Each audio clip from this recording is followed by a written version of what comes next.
Hey guys, so today I am finally making my Survivor US winner ranking, and this is a topic I've been wanting to do for a while now. And I know I'm not the only Survivor YouTuber that has made this type of video before, but I figured now was as good a time as ever to weigh in. Now I am recording this after Survivor 45, and with that there are 45 winning games to assess. And obviously, I will be spoiling every season, so if you don't want to be spoiled, now is your chance to click out of this video. But there are 45 winners to assess, and let's waste any more time, let's get right into the video. So starting off at number 45, the worst winner in Survivor US, to me, is Chris Underwood from Edge of Extinction. And this shouldn't come as much of a surprise. I mean, he is the only winner up to this point who was voted out and had to come back into the game, and I feel like that's something that automatically kicks you to the bottom tier of the list. Now, I will say that his game up to the point where he was voted out wasn't the worst in the world, where obviously he was on a pretty bad tribe. They attended the first two tribals. He got through that all right. But then he got to the third tribal where he wanted to target Kelly Wentworth, and that caused Wentworth, Wardog, and Devons to blindside him, sending him to the edge of extinction, where he spent the next 27 days of the game, which is longer than what a current season of Survivor is. But it's during this time that he has a pretty massive advantage. He's able to build relationships with a lot of people getting voted out of the game, doesn't have the pressure of having to vote people out, and at the same time, he's gathering valuable information that will be useful for him if he were to come back into the game. And we see that play out where he does come back into the game at the final 6, and he's also given an idol that he's able to activate after surviving the first tribal, but he's able to get through that by being able to paint a target on Victoria's back due to her being a bigger jury threat, and at the same time manipulating Lauren into playing her idol on him, which I will say is a very impressive move. Definitely highlights his more aggressive gameplay, but through that he's able to get out Victoria. At the final 5, his idol is now activated and he plays it on himself, which isn't great as he needed an idol to get through that round, but through that he's able to take out Lauren. And then we get to the final 4 where he wins immunity, only to give it up to take on Rick Devens in fire, which at that point he needed to do as Devens was the biggest jury threat on the board. He had to get him out if he wanted any chance of winning, and he does it. He's able to take out the biggest jury threat while at the same time impressing the jury to where he's eventually able to win in a 9-4 vote. So on the whole, it's actually a pretty impressive game from the point where he comes back from the edge of extinction, again playing really aggressively and proving to the jury why he deserves to win. But at the same time, I mean, he was voted out, which is something that 44 other winners did not do. So I feel like for that reason, I can't have him any higher than number 45. Now moving on to number 44, and from this point on, every other winner made it through the entire game without being voted out, and it's just a matter of ordering them. But number 44, we have someone who is widely regarded as one of the worst winners, and I largely hold that opinion, and that is Bob Crowley, the winner of Survivor Gabon. And I feel like Bob is someone that probably never wins a season of Survivor outside of a season like Gabon, like a season that is kind of wacky and has a lot of crazy characters. But even then, he kind of stumbles through the game for a lot of it, where early on he is part of the Onion Alliance, but even then he's the outermost layer of that alliance. And we even see after the swap that Randy ends up taking his place within the alliance, so really he's not even in the core of it, but even so he remains pretty loyal to that group, which isn't great. We then get to the tribal before the merge where he is blindsided at the Marcus vote, and from that point on he's kind of on the outs. We're coming to the merge, he kind of loses the Onion Alliance one by one until it's pretty much just him left, and along the way he makes the fake idol for Randy, which is propped up as a good move, but in reality it just kind of pisses off Randy for no good reason. But he's able to scrape through that. He also wins immunities at points where he needs to, which isn't great. And then we get to the final 6, where from that point on, he does start to vote for correctly, taking out Crystal at the final 6 and Ken at the final 5. But then he's in a lot of danger at the final 4 after Susie wins final immunity, where he should have been dead to rights at that point. And he's largely saved by Sugar flipping her vote at the last moment to keep Bob, forcing a fire making challenge, despite the fact that she had a pretty good relationship with Maddie. And while I could give Bob some credit for having that relationship with Sugar, I feel like a lot of it also stems from Bob reminding Sugar of her father who had recently passed away. That was a big storyline throughout the season. But through that, he's able to take out Maddie in firemaking, which I also say is a knock to his game in the sense that he wanted to go to the end with Maddie in a spot where he probably loses to Maddie. And then even at the end against Sugar and Susie, he barely wins any 4-3 vote. And a lot of that came down to Randy's vote, who, as I mentioned a moment ago, he had pissed off on his way out. So in a lot of ways, it's a really unremarkable game where he is almost never in control of the vote. And even at the point towards the end game where he is kind of in control, I feel like other people are dictating the votes over him. So I feel like for that reason, I see Bob as the worst winner to not be voted out, which is why he is here at number 44. Now moving on to number 43, and we have a pretty similar winner, someone also regarded as one of the worst, and here we have Fabio, the winner of Survivor Nicaragua. And in a lot of ways, Fabio is similar to Bob. Where early on, he's kind of on the outs. He's blindsided when Jenna goes home. That's not particularly great. But he's able to scrape his way to the swap where he gets a pretty good swap. His original LaFleur tribe has the majority there. He's able to be in the majority for those 2 votes, which is pretty good. Though at the same time, we also see him getting tricked by Marty into thinking that Marty is his grandmaster, which again is kind of funny there. We then get to the merge where he's just kind of there for a lot of the votes, but even then he loses Marty, which isn't great for his game. We then get to the double quit, which is pretty beneficial to Fabio in that he gets to automatically move up 2 spots without voting anyone out. And then from the final 7 on, he essentially wins out, where from that point on, he is on the outs. He probably gets voted out at any of those tribals had he not won immunity, but he's able to win his way to the end. And then we get to the end where even though he does win against Chase and Sass pretty handily, he actually ends up losing votes at Final Tribal, where he was actually meant to win in a 7-2 vote. But due to Chase's Final Tribal performance, he ends up switching to those votes to where it ends up being a 5-4 vote, which is a bit too close for comfort there. But even beyond that, Fabio is another player that very rarely had control over the game. He was obviously a bit of a doofus, as shown through his various comments, and the fact that he doesn't have any agency at many points. And he's another player that kind of had to win out at the end, which I don't really hold too highly. So again, Fabio's another winner that I'm largely unimpressed by, which is why he's here at number 43. Now moving on to number 42, and we kind of have a similar winner, though I feel like this person's probably a better player than Fabio or Bob. And here we have Michele Fitzgerald, the winner of Survivor Go Wrong. And Michele's game is another pretty mediocre one, where early on, she's not really in the core majority group, where while the show tries to play it up as this women's alliance controlling things, in reality, her and Nick were kind of on the outs, which isn't particularly great, but she is able to get her way all the way to the merge without ever going to tribals, so take that for what you will. We then get to the merge where she kind of is in a good spot, but at the same time is kind of just there for a lot of the votes, where she is part of the women's charge to take out Nick. After that is part of the vote to take out Debbie. But then we get to the final 8 where she is blindsided when Scott Pollard goes out, where she thought the plan was to flush Ty's Idol at that point, which isn't particularly great. She then wins immunity at the final 7 in a spot where she probably would have been targeted had she not won that immunity, which isn't great. But then we get to the final 5 where at that point she is at the bottom. She is going to be the target if she ever loses immunity, only for Joe to be medevaced after the reward challenge. And that by itself isn't great in that she moves up around due to nothing she does.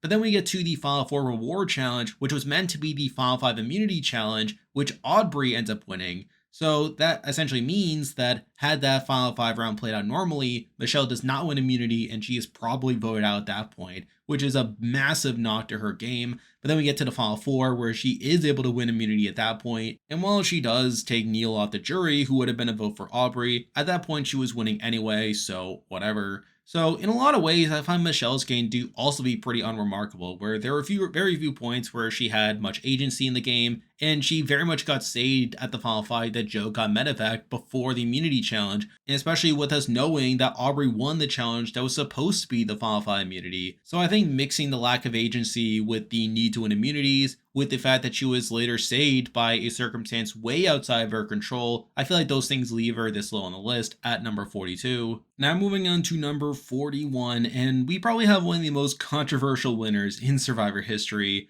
but here we have Ben Driebergen, the winner of Survivor HHH, and very similar to Michele, Ben is this low on the list because he was saved by something completely outside of his control. We're at the final 4, he was the very clear target at that point. He loses immunity, and at that point, he should have been voted out 3-1. On any other season before this, he should expect to be voted out 3-1. But due to this last minute switch by production to include this forced fire making challenge, he's given a second chance to save himself, where obviously he goes in against Devin, beats Devin, and wins the game. On any other season before this, he gets voted out 3-1. And that's something that I simply cannot excuse on this list. And even going back, you have the fact that to even get to the Final Four to begin with, he had to play 3 idols in a row. Now, I will say that his first idol play isn't that bad, where at the Final 7, he plays the idol, negates all the votes against him, having the sole vote to evict. I will say that that's somewhat impressive, even though he needed an idol to save himself. But then we get to the Final 6, where he is once again the biggest target on the board, and he's able to find another idol, which by itself is insane. But even then, I think he misplays at that round, where he decides to play it before the votes are cast, which I feel like strips some of any agency he could have had on that vote, whereby him playing that idol before the votes are cast, it just gave the majority a chance to rearrange the vote so that they can just send out their next ideal target in Ashley. And at the Final 5, he obviously finds another idol, and while he avoids the mistake of playing it before the votes are read, he still fails to get his target out in Devin, where Devin recognized that he could have found another idol, and through that threw a vote onto Mike, which caused a 1-1 tie where Mike goes out on the revote. So even then, he fails to get what he wants through the idol play. So right there, that's 3 idols in 3 rounds, which relies a lot on luck. And even in the rounds where he played the idols, he wasn't able to be very effective in how the game was playing out. And then topping that off with the Final 4, where he had to rely on a twist to stay in the game, is completely ridiculous to me, and a big reason he is this low on the list. But the reason I don't have him lower is, if we are looking at his game before the Final 7, he is in a pretty good spot for a lot of it, where he is in a pretty good spot in his original tribe, and even after the merge, he is still within the majority alliance, where we even see him being this double agent during the Final 9 round. Again, there are plenty of impressive points to Ben's game before the Final 7, but I feel like that stretch from the Final 7 to the end game is so ridiculous to me that I can't justify him being any higher than number 41. Now we're moving on to number 40, and we have a winner pretty similar to Ben, a player that's compared a lot to Ben, but is one step above Ben, and here we have Mike Holloway, the winner of Survivor Worlds Apart. And obviously Mike has a very similar flaw to Ben, where he was seen as a pretty big threat for so much of the end game to where he had to win out from the Final 9. Where from the Final 9 on, he wins 5 immunities and plays an idol at the Final 7, the one round of the game where he wasn't immune. And obviously that's pretty bad. I feel like that's enough to knock him to the bottom tier of the list for me. And even before that, there are definitely some issues with this game. Like, I don't love how the merge that he doesn't want to split the vote due to him not really trusting Will at that point, which ends up resulting in him losing Kelly, one of his closest allies, in an idol play. So I don't love that. But I will say that a lot of his early game, kind of similar to Ben's, is still pretty impressive. He is part of the majority on the original Eskimeka tribe. You also have him voting out Joe at the Final 10, which I don't love, as that takes away a massive shield for Mike that allows him to become more of a target coming into that Final 9 round. And then you have the Final 9 round itself, where he ends up having his whole auction mishap, where he ends up holding out for the advantage, only for him to back out and not even get the extra vote, where Dan gets it instead. And then you have his argument with Rodney at camp that accelerates his target. Though at the same time, you also have Rodney outplaying him to where he probably would have been targeted soon anyway. So there are definitely holes with his game, on top of the fact that he needed to win out from the Final 9. But I will say that from the point where he is at the bottom,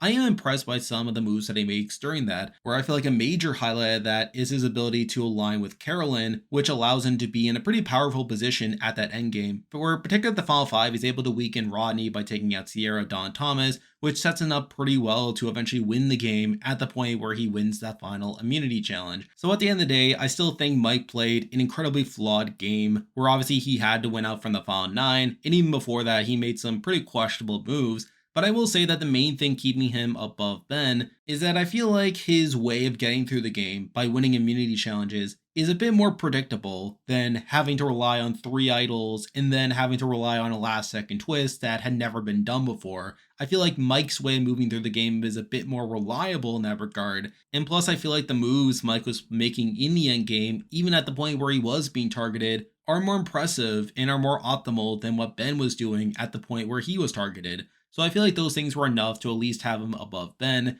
but realistically, not too much higher. So he's here at number 40. Now moving on to number 39, and we're kind of moving on to the next grouping of winners. I feel like the bottom tier is mostly people who were either saved by twists or people who were just kind of out of the loop for a lot of the game. This grouping of people are more so under the radar and don't really have too much pros to their game. But number 39, we do have Jenna Morasca, the winner of Survivor the Amazon. And I feel like in a lot of ways, Jenna is similar to Michele, where she kind of lost control at the end, kind of had to win out to a degree. And even before that, doesn't have too much agency in how the votes are playing out. Though I will say that Jenna was probably in the majority for more of the game than Michele, where she was at least in the majority alliance for a lot of the pre-merge. And while she makes a mistake of telling Dave about the dynamics on her tribe at the swap that causes Alex to break up her and Heidi, I feel like for the most part she plays the swap pretty well. She's able to build good relationships with Alex and Rob moving forward. And then at the merge, she's able to still be within the majority alliance, taking out Roger, Dave, and Dina. Though I will say her game crumbles at the final 7, where Rob does flip the game on her group, taking out Alex, completely blindsiding her. And I feel like from that point on, she's pretty much at the bottom. And I don't think she plays particularly well at that point, where obviously at the final 6, she wins immunity only to give it up to Heidi, which obviously is a very risky move. And while it doesn't backfire in the same way that it does with certain other players that do a similar move in the future, I still think it was a largely unnecessary move, as Rob obviously had his eyes more on Christie at that point than anyone else. And I also think it came at a point where Jenna was kind of at her low point. She wanted to give up at that point. And I feel like she would have been fine if the float did flip on her after that move. So I don't love that. At the final 5, she's once again at the bottom. She loses Heidi, her closest ally, and she's kind of just spared due to her being the less threatening option compared to Heidi. And then she ends up winning out from the final 4 in a spot where she would have been targeted had she not won those immunities. So again, it's a mostly mediocre game, kind of similar to Michele, kind of crumbles at the end. And even before that point, she never really was a big factor in how the votes were playing out, which I don't love about her game. I also don't love that she wanted to give up at a point. And at the end of the day, I find her a pretty mediocre winner. But the reason I have her above the players we already talked about is at the end of the day, she only won 2 immunities. It's not as if she was in danger from further out in the game. And plus, she wasn't really saved by any egregious twists that would cause me to put her below those other players. So I feel like that was enough to have her at least this high on the list. Though realistically, I don't really have her too much higher than number 39. Now moving on to number 38, and we kind of have a similar case of someone who never really had much control throughout the game and even tried to sabotage their own game. But we actually have Sandra Diaz-Twine, and this is her game from Heroes versus Villains. And I know that this is the game that makes her the first 2-time winner in Survivor history, and I guess to that end you had to commend it. But if we look at the path there, it's largely mediocre. Where early on, she is obviously part of the majority on the Villains tribe. She's part of Boss and Rob's alliance, and that group does control those first couple of rounds. But obviously that group ends up losing power, where first Tyson votes himself out of the game by throwing his vote onto Parvati, and then the next tribal, Russell's able to flip Coach and Jerry to take out Boss and Rob. And while she is able to get Russell to flip on Coach the very next round, she really isn't in that good of a spot moving forward, where we see her trying to flip the game against Russell, only for it to completely backfire, where we see at the merge that she tries convincing the heroes to turn on Russell, only to completely fail at it, with the heroes believing that Russell's at the bottom of an all-women's alliance, and with that she's forced to cut JT. The very next round, she tries once again to flip the game on Russell, only for Russell to outplay her by flipping over Candace. That results in Amanda being taken out. And I think the other thing to highlight is that in addition to her failing to get what she wants, the crazy thing is, it's actually bad for her game to flip the game on Russell, where had she been able to do so and the heroes got the majority, she would not have gotten to the end, where the heroes would have gotten the numbers and they probably would have stuck together to where Sandra probably would be the last villain to be taken out, but still not someone that they want to take to the end. But by her failing to take out Russell's able to get power, and with Russell seeing her as his easiest beat, she's able to get dragged to the end in a spot where she actually ends up beating Russell, which is really crazy when you think about it. And while she eventually goes along with being taken to the end by Russell, the fact that she tried so hard to getting him out for so much of the post-merge is bad on 2 fronts. One in the fact that it's bad for her game, and bad in the fact that she failed at getting what she wanted done, which makes it less impressive in my eyes. So in a lot of ways, I find her game also mediocre in this season. But again, she didn't have to win out. She was actually being taken to the end by Russell, which is pretty good. But outside of that, I find her game pretty mediocre, which is why it's here at number 38. Now moving on to number 37, and we literally have someone I just mentioned, and that is Sandra from Pearl Island. And I feel like I view both of her winning games pretty similarly, where she is mostly under the radar, someone that doesn't have too much agency, but also someone that kind of gets lucky at points, where early on she was technically at the bottom of the original Drake tribe, probably gets voted out if they go to that first tribal, but due to them winning the first 3 immunities, she's given enough time to really integrate herself within the majority there, being aligned with people like Krista and Rupert, which is all pretty good. And when they do eventually go to tribal, she is part of the majority, taking out Burton, Michele, and Trish. But then we get to the outcast twist, where I feel like her alliance gets really lucky here in the sense that they have the opportunity to vote out one more person before the merge. Where had this been a normal merge, the Drakes and Morgans come into the merge tied in numbers, but they also have Sean in their tribe, who is very likely to flip over to the Morgans, who themselves are a pretty solid group. So had this been a normal season with a normal merge round, the Morgans more than likely get the numbers, and they probably begong the Drakes to where Sandra gets taken out before the end. But with the outcast twist, they're able to attend one more tribal, they're able to take out Sean, ensuring that their group comes into the merge unified, and I think her group also gets lucky with the people that come back into the game through the outcast twist, where they pick up Burton, who while he had been blindsided by the Drakes, is someone who is probably going to remain loyal to the Drake tribe moving forward.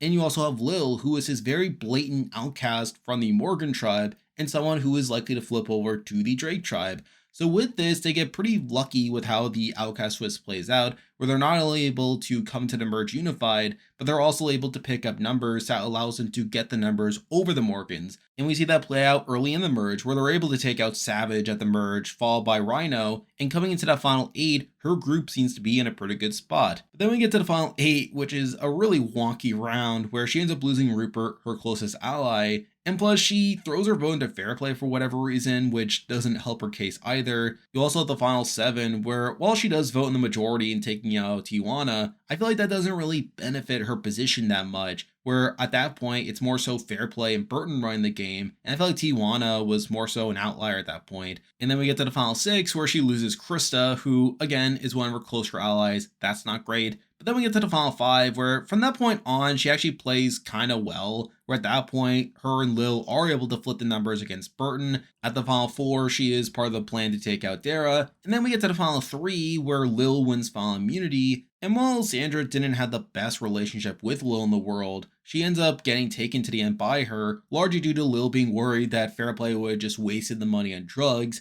But through this, Sandra does get to the end with Lil, where she wins pretty handily. So on the whole, I do find Sandra's games to be pretty interesting, and I kind of debated whether her Pearl Islands game or her Heroes vs. Villains game was higher. Where I will say that Pearl Island, she definitely gets benefited more by things outside of her control, such as at the merge with the whole outcast twist, and even at the end with Lil like being worried about fair play.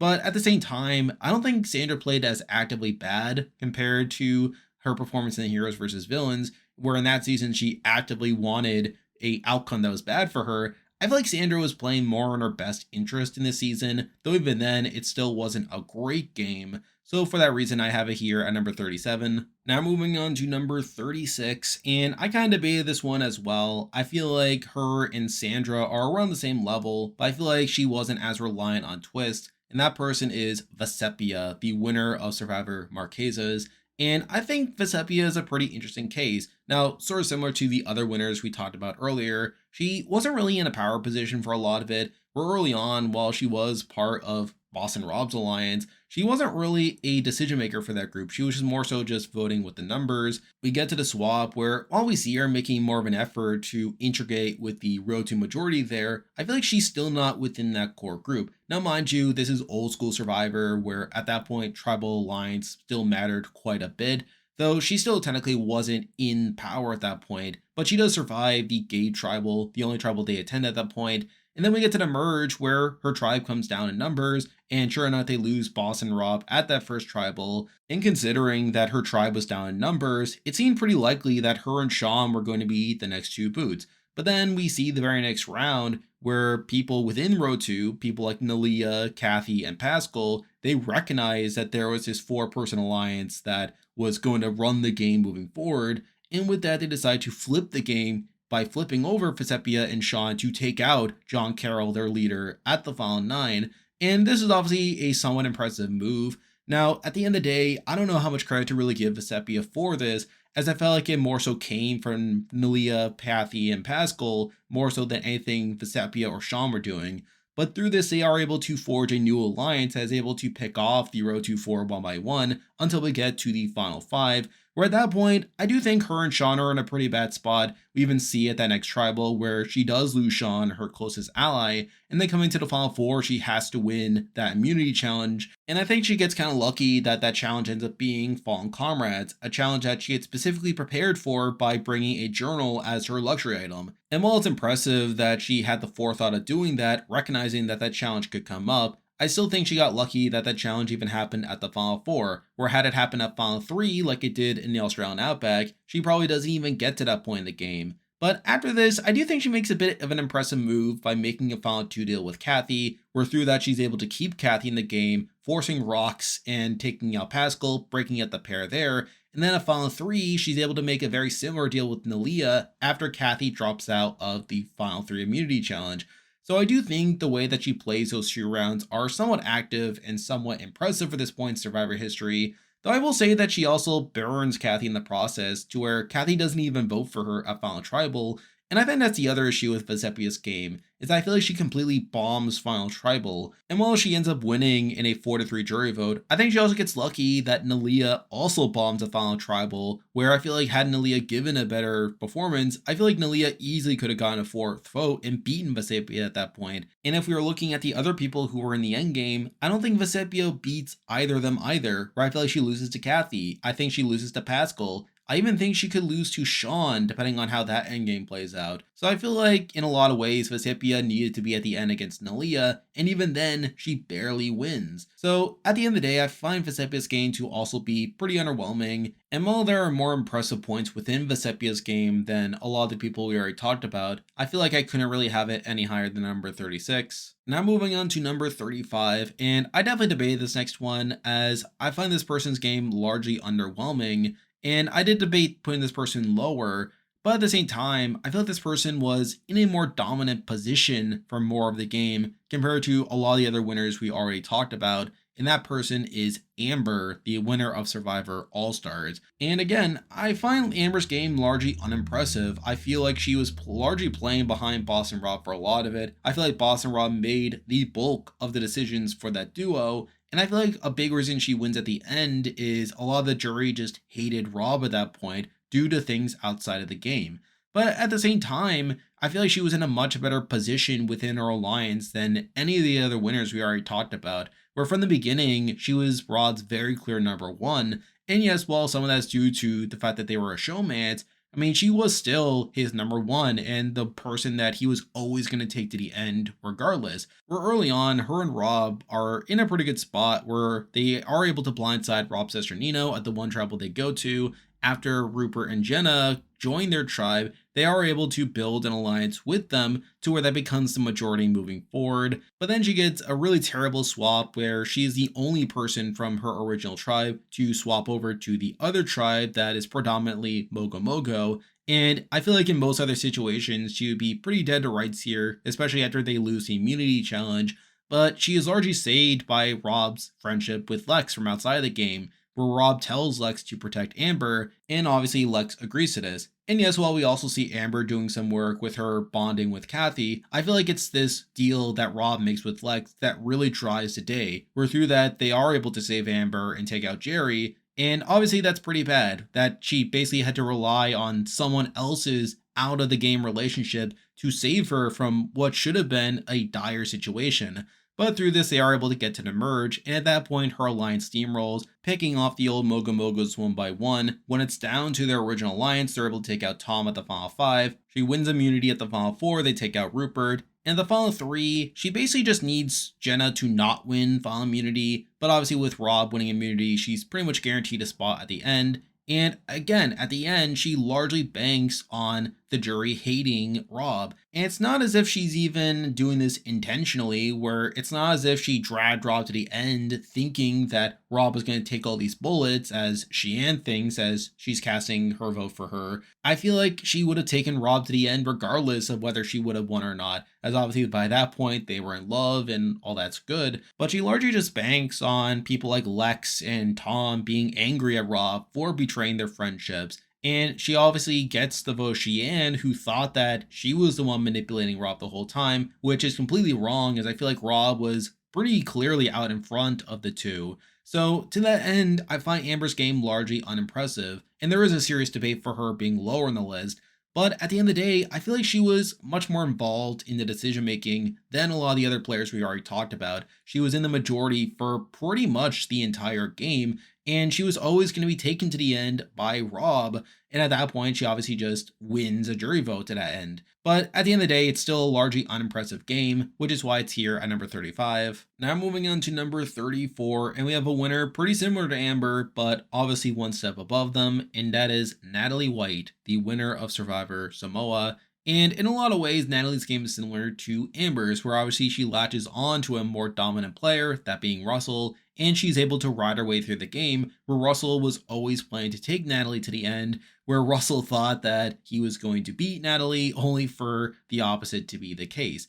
And in a lot of ways, I find Natalie's game to be a more impressive version of Amber's in a few regards. One is they attend a lot more tribals, obviously, where she attends most of the tribals in the pre-merge, while Amber only goes to 2 before the merge. You also have the fact that coming into the merge, her tribe was down in numbers, and they had to rely on the Galoos fracturing in order to gain the majority, whereas Amber basically came into the merge with the numbers already, and they mostly just beguiled the outsiders. So I find that impressive. I will say Natalie had probably more of a danger spot than Amber. We're obviously at the final 10. She is the main target of the Galoos, and she basically has to rely on Russell being able to flip Shambo to cause a tie, and further rely on John Fincher to break the tie to take out Laura Moret. And while that plan is successful, I don't love that Natalie wasn't more involved with that plan, where I feel like it was mostly Russell behind that move. But from that point on, her group is able to take control, where they are able to take out Fincher near unanimously at the next vote, take out Dave, take out Monica, and from that point on, her group has the numbers, where, like I said, Russell was always planning to take Natalie to the end, seeing her as his easiest beat.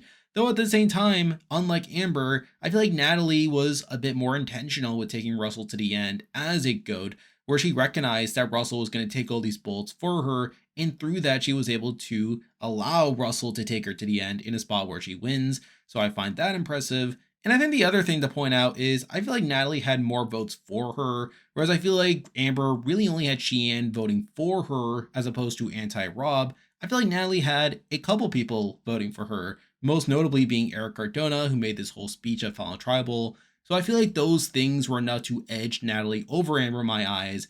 But at the end of the day, she's still someone who had very little agency in what was happening for a lot of the game, as I feel like Russell was more so responsible for a lot of the moves that her alliance was making. So I feel like that was enough to keep her lower on the list, but I feel like with those pros, it was enough to have her over Amber, and because of that, she is here at number 34. Now moving on to number 33, and this is a bit of an interesting player, as while this person was in the majority for most of the game, and I feel like this person was probably more active than a lot of the players we just talked about, I feel like they weren't really effective in what they were trying to do for a lot of it, even if it was in their best interest, and that person is Adam Klein, the winner of Millennials versus Gen X.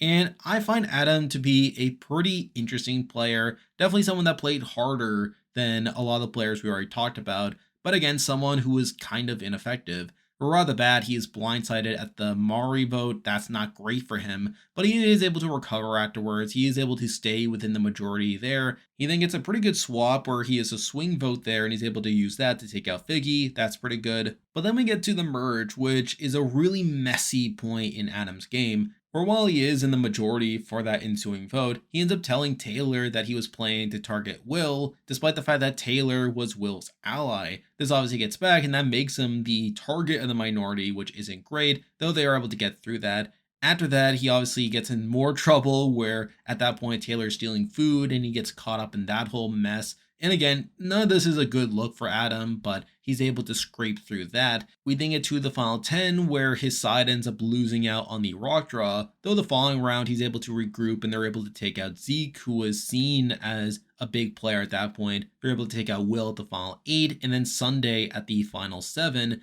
And again, he is in the majority for a lot of this stretch. He's able to be a member of that group, but kind of similar to the winners we talked about earlier, I feel like he's never really in the driver's seat for a lot of it. I feel like it's more so David controlling a lot of the game, and we even see him try to make a move at the final 5 to take out David, which by itself is a good move as he recognized that David was the biggest jury threat at that point, but even then he's unable to convince Hannah to go through with his plan of taking out David, and through that he has to use his idol, which isn't great. And then at the final 4, while he is able to get David out, I feel like it was more so Ken and Hannah flipping on David, more so than anything Adam was doing, but yet Adam is the one to get the credit in the eyes of the jury. And with that, Adam is able to win in a unanimous jury vote, which is impressive on its own. But at the same time, I feel like Adam was a largely ineffective player in the game. I feel like there were very few moves in the game that I can say was Adam's decision outside of that Figgy vote. And I feel like at the points where we did see him try to make a move on his own, I feel like it was either other people making those moves or he just fails at the move altogether, with that final 5 move standing out in particular.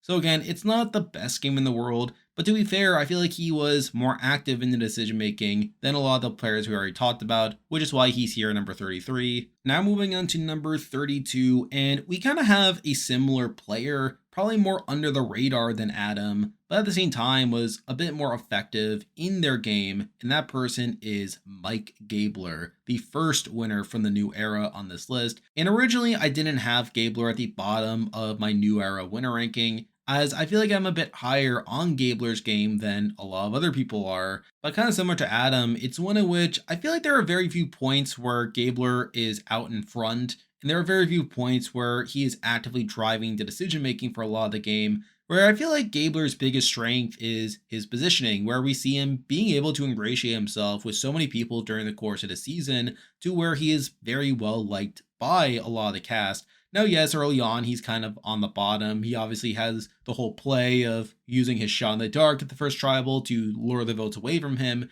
And even after that, you have people like Ellie and Janine on his case.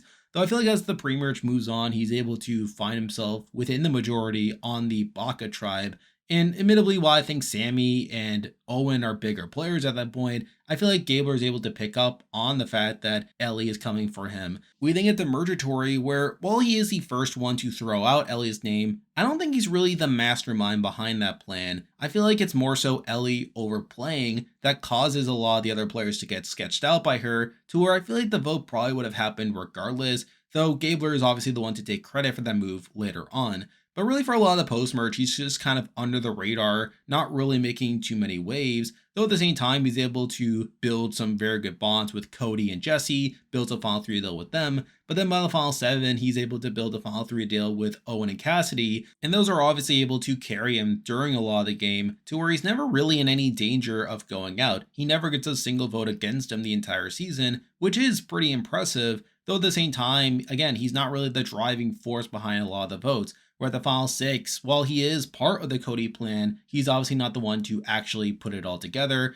At the final 5, similar story. And it's not until the final 4 where we once again see him out in front by volunteering to go into fire, and Cassidy just puts him in due to her underestimating him. And he is able to beat Jesse in record time, which is pretty impressive. And I feel like with him getting to the end against people like Cassidy and Owen, who have really understated games, I feel like him beating Jesse in fire while also taking credit for the Ellie move are really the things that elevate him in the eyes of the jury. But at the same time, I think that's pretty much the only scenario that he wins in, where obviously he does play a pretty low-key game for the most part, where a lot of his strength comes from his relationships more so than individual moves, and I think it is those marginal things that cause him to win a jury vote, to where had he gone to the end against Cody, he obviously loses. If he gets to the end against Jesse, he also loses. I think he needed to be at the end against Cassidy and Owen to allow these marginal things to make the difference. And while I do credit him for recognizing that and for executing that, I don't think his game outside of that is the most impressive in the world either. And for that reason, I do have it here at number 32. Now moving on to number 31, and we have another new era winner to get into, and that is Maryanne, the winner of Survivor 42. And to me, Maryanne and Gabler are around the same level, where they're two players that, while they were in the majority for most of the game, they weren't really in the driver's seat for a lot of it. And a big reason I originally had Maryanne below Gabler is that Maryanne was in more danger at more points compared to Gabler, where I feel like Gabler was never really in that much danger of going home outside that first tribal. I feel like Maryanne was in a lot more danger in the pre-merge, where she wasn't in the core of the Taku Alliance early on. While she does survive that Mariah tribal, she probably gets voted out if they ever go to tribal again in the pre-merge, which I don't love. She's also in danger during the mergatory round, where she is considered one of the backup targets there. And yes, while she does have a clear backing, she still gets 2 votes against her, which isn't great. And then you have the split tribal, which is another pretty wonky round where she wanted to target Drea coming into it, who had an idol at that point, and Jonathan was throwing out her name as a decoy vote. So she was definitely in some danger there, but obviously she had an idol herself that she and Drea ended up playing after the whole Roxroy situation, but still that wasn't an ideal situation either. Now granted, she does find an idol immediately afterwards, but sort of similar to the other winners we talked about, she's not really in the driver's seat for most of the game, where she is kind of just following the Takus for a lot of it, being part of this solid group, but not really being the main decision maker within that group.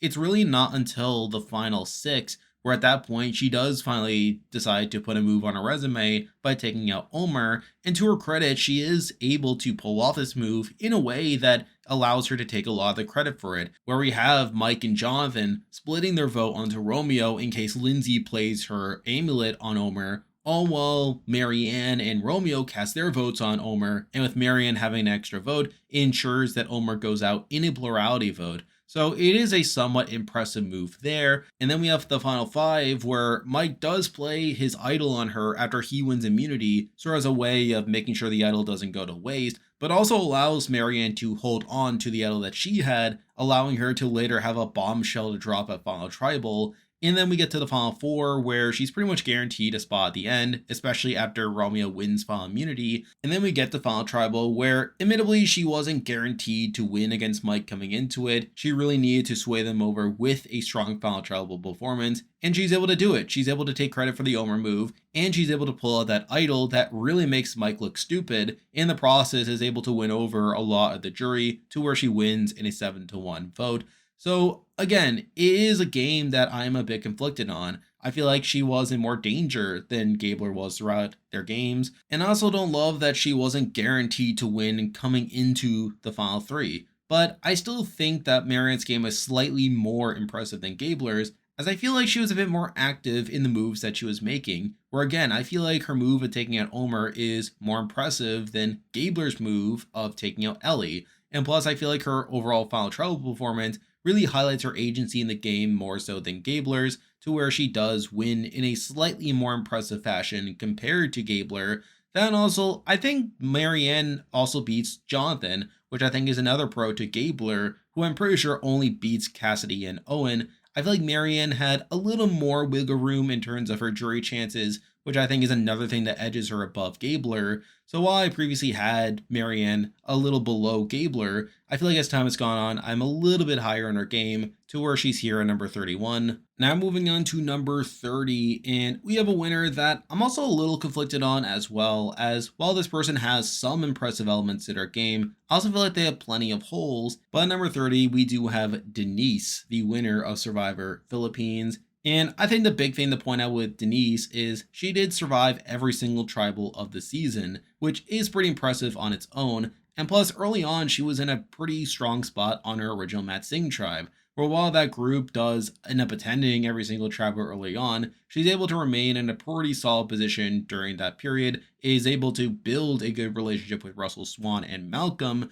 to where she's never really in danger of going home there. So again, all that's pretty impressive. After that, she does go to Calabal, where while she's not a power player in that group, she's able to align with the men of that group, is able to get through 2 votes there. Again, also pretty impressive. And then we get to the merge where she's able to reunite with Malcolm, and after they're able to flip over Scoopin and Lisa, they're able to take control at the artist vote at the final 9. And again, kind of similar to the other winners we talked about, I feel like outside of her control in the Mat Singh tribe, she's not really in the driver's seat for a lot of these post-merge votes. And again, it's just working with an alliance. But I also think her endgame has a couple of pretty big holes to address. One of which is the File 7, where at that point Skupin and Lisa had approached Penner about a File 4 deal where they were planning to cut Malcolm and Denise to go to the end with Penner and Carter, but due to Penner turning down this alliance, that causes Skupin and Lisa to remain loyal to that group, and at that point they take out Penner and Carter back to back. Had Penner accepted this alliance, Denise gets nowhere near the end, and I feel like Denise does almost nothing to really address this,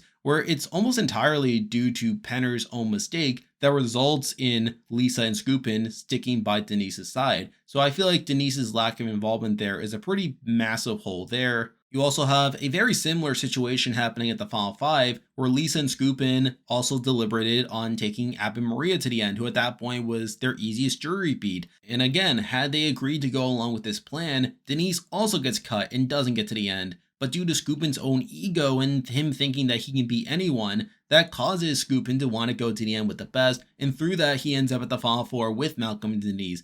Again, nothing to do with what Denise is doing. And then you have the Final 4, where at that point Denise was still planning to take Malcolm to the end in a spot where Malcolm beats her in a jury vote, and it's not until Malcolm makes it clear to her that he's not planning on taking her to the end, and that causes her to eventually turn on him. So again, those are at least 3 instances right there of Denise being reliant on other players' mistakes to get through the game and to eventually win.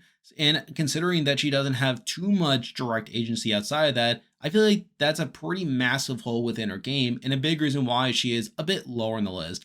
But at the end of the day, the reason she is above the people we talked about is that she was at least in a very solid spot on her initial tribe. We did see her survive all these tribals and being a big factor in a lot of these tribals.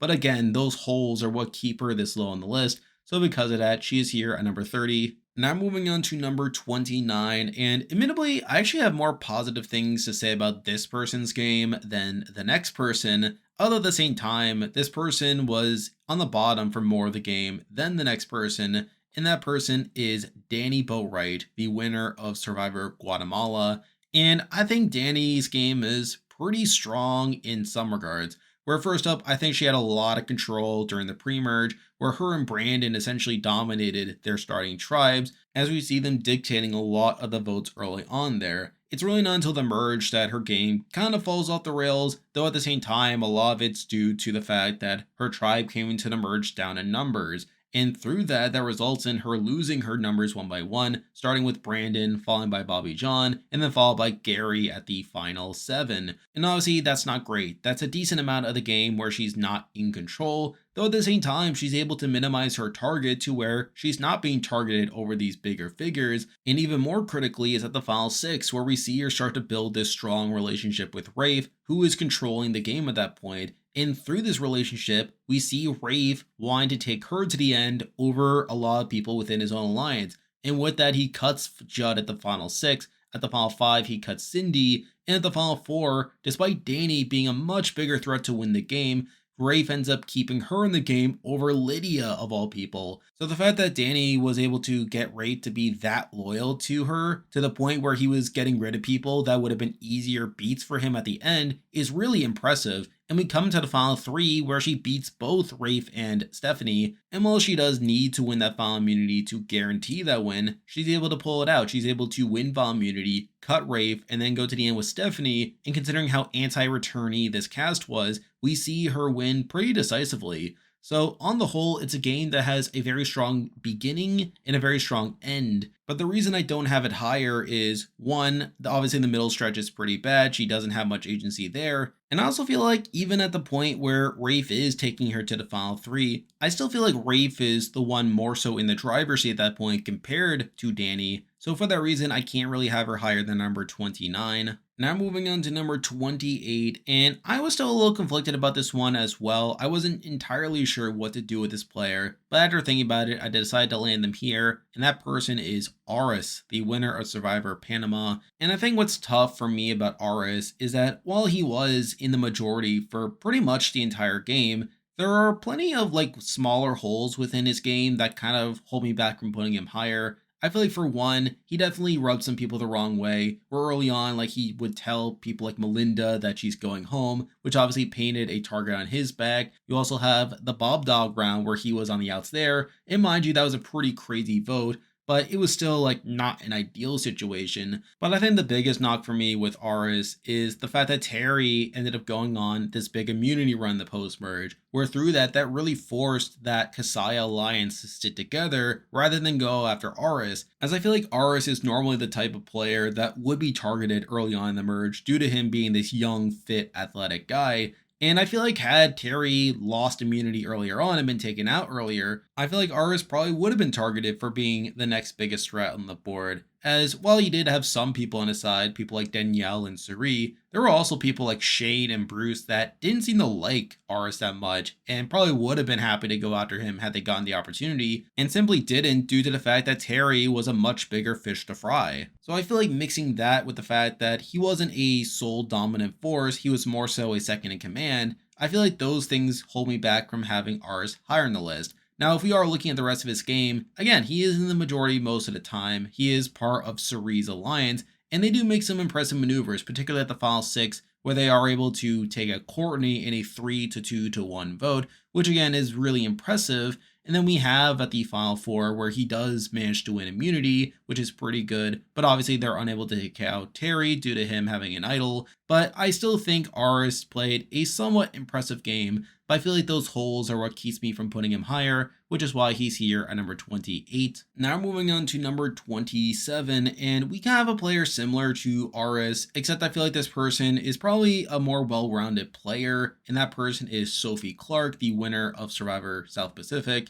And again, I feel like Sophie's kind of in a similar spot to Aras, except she wasn't as big of a challenge thread, where she is pretty much in this dominant alliance for most of the game, working alongside Coach and Albert, and she is able to dominate a lot of that game. Now, I think something worth mentioning is she did claim afterwards that she treated Coach as her figurehead, sort of similar to these other figures we see across Survivor history. But I feel like there are also like points where she doesn't get her way, particularly at that Michele round, where I feel like that was largely Coach and Brandon's doing, whereas Sophie went so as far as to vote to keep Michele, and yet she doesn't get her way there. So I feel like that's a pretty big hole. You also have the merge where her group is tied in numbers and they have to rely on Cochran flipping. And I feel like she has almost nothing to do with Cochran flipping. I feel like that was also entirely Coach's work. But through that, her group is able to get the majority, and they're largely able to begong the Savai's until it's largely the Opolus left. And from that point, she seems to be in a good spot, though we also see her being targeted at the Brandon round, where we see Albert and Brandon wanting to target her, and it's largely Coach's vote that decides the day. So obviously that's a bit of a hairy spot. And then we have the Rick round at the final 5, and that is also a 3-2 vote where she is the minority target. But again, at that point, her alliance of Coach and Albert sticks. And then we get the final 4 where she does win final immunity. They're able to take out Aussie, who at that point was the biggest stray threat on the board. So again, it is a mostly second in command game, although there are a couple of hairy spots there. And then we get to Final Tribal, where she does actually have a very solid Final Tribal performance, like calling Coach a little girl, and her like really like playing into Coach's terrible performance there. But at the same time, I feel like if Coach had owned up to his game, he probably beats her. So I don't love the aspect of her having to rely on another player's mistake in order to win the game. But still, she does manage to win pretty convincingly. And in general, it's not a bad game. I feel like she does manage to be in control for a lot of the game, even though at the end of the day, I feel like Coach had more control and was definitely more the driving force behind that alliance. So again, it's definitely a solid game, but there are plenty of games that I find better than it, which is why it's here at number 27. Now moving on to number 26, and we have a game that is mostly straightforward, but also has one pretty big flaw to it, and that is Ethan Zohn, the winner of Survivor Africa.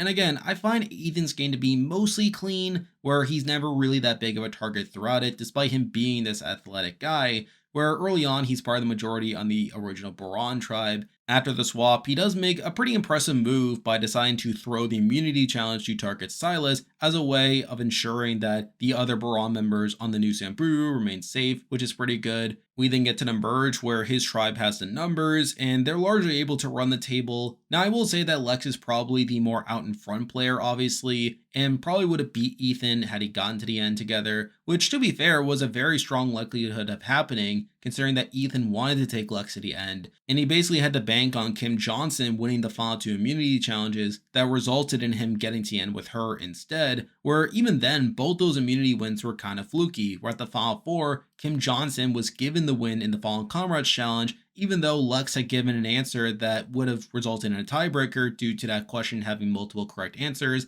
And then the final 3 one, she ends up winning due to Ethan falling off after seeing a cameraman getting sick, and then Lex himself was also having problems that day that resulted in him falling off. So again, 2 pretty fluky challenge wins from someone else that resulted in her taking him to the end. But obviously the major pro here is that he had built the relationship with Kim Johnson so that even if that did happen, Kim would take him to the end. So you do have to give him that at least. But still, the fact that he wanted to go to the end in a losing scenario, not to mention the fact that Lex was more out in front than Ethan from more of the game, it leaves Ethan a little bit lower on this list, but I still find it a mostly solid game, which is why it's here at number 26. Now moving on to number 25, and we have a winner that I wasn't entirely sure what to do with. I kind of debated this one to a degree, but after thinking about it, I figured this was a good enough spot to put them, and that person is Erica, the winner of Survivor 41. And again, I'm a lot higher on Erica now than I was at the time, mainly due to information that we had gotten after the show. Where obviously at the time, we saw her not being around much on the show, and even when we did, we saw Deshawn targeting her, and then even at the merge, we saw her being a target there. However, with the information that we know now, she wasn't really in that much danger. Where yes, while she was initially considered a target by Deshawn, she was actually able to repair that relationship to the point where had Luvu ever gone the trouble in the pre-merge, Sydney would have been the boot actually. So I feel like that's not really much of a knock there anymore. You also have the merge where obviously she is sent to the Hourglass twist. But again, even that was considered unlucky in the sense that it was only because she had been sent and was away from camp during those early days. And when she came back from camp, she really wasn't much of a target anymore anyway. So even that isn't much of an issue there. So really, she is kind of similar to these other winners where she was in the majority for a decent chunk of the game. She obviously had people like Heather on her side as a close ally, while still having people like Nasir wanting to target Sydney over her. So I find that pretty impressive to where she would have been safe had they ever gone the tribal. We then get to the merge where her group is able to stick together. And again, a lot of her game is kind of similar to those other winners where she was part of a majority alliance, but she wasn't really in the driver's seat. But I think the split tribal is where things get a lot more interesting, where at that point, her and Heather are put on a team with Shan and Ricard, and they are able to convince Shan and Ricard to blindside Nasir with an idol in his pocket. And to me, this is such a great move for Erica, as at that point, Nasir was a much bigger number for Shan and Ricard than for Erica and Heather. So by taking out that number and flushing that idol, that really opens it up at the final 8 for them to take out Shan, who at that point was the leader of the Black Alliance, sort of the main group that Erica was not a part of. And again, while she isn't the main orchestrator of that move, where Ricard is more so out in front at that point, Erica is still very much a part of that plan, and really from the Final 7 on, she is in a very strong position where we see her being able to build a Final 4 alliance with Xander and Heather, and at the same time, other people like Danni and Deshawn become much bigger targets than her, to where at the Final 4, she's pretty much the biggest jury threat left on the board, where she beats every single person still there, and we even see Xander deciding to take her to the end, despite him recognizing that she could have been this jury threat, due to him thinking that she would have been boosted by fire, and that by taking her out of fire, she probably would have had a harder time winning. But despite this, she still ends up winning by the end of it. So again, it is a game that I am kind of conflicted on. I actually debated whether this was too high for her, as in a lot of ways, there are plenty of similarities between Erica's game and Gabler's, where while she doesn't have a move that she can single-handedly say is her own, I feel like she moved through the game in a very intentional way, and she was much better positioned than the show gave her credit for, and I feel like she has a lot more win equity than someone like Gabler as well. So I feel like mixing that in with the fact that she was a lot safer in the game than the show made it seem like, she even got unlucky at certain points, then also she doesn't have the same flaws of other players that we already talked about. I figured this was a decent spot to put her, even though I can see the argument for her being a little bit lower, and because of that, she is here at number 25. Now moving on to number 24, and I kind of debated this placement as well. I feel like this player in general is kind of overrated in the Survivor community, and I feel like they have pretty massive holes in their game, and that person is Richard Hatch, the original winner of Survivor.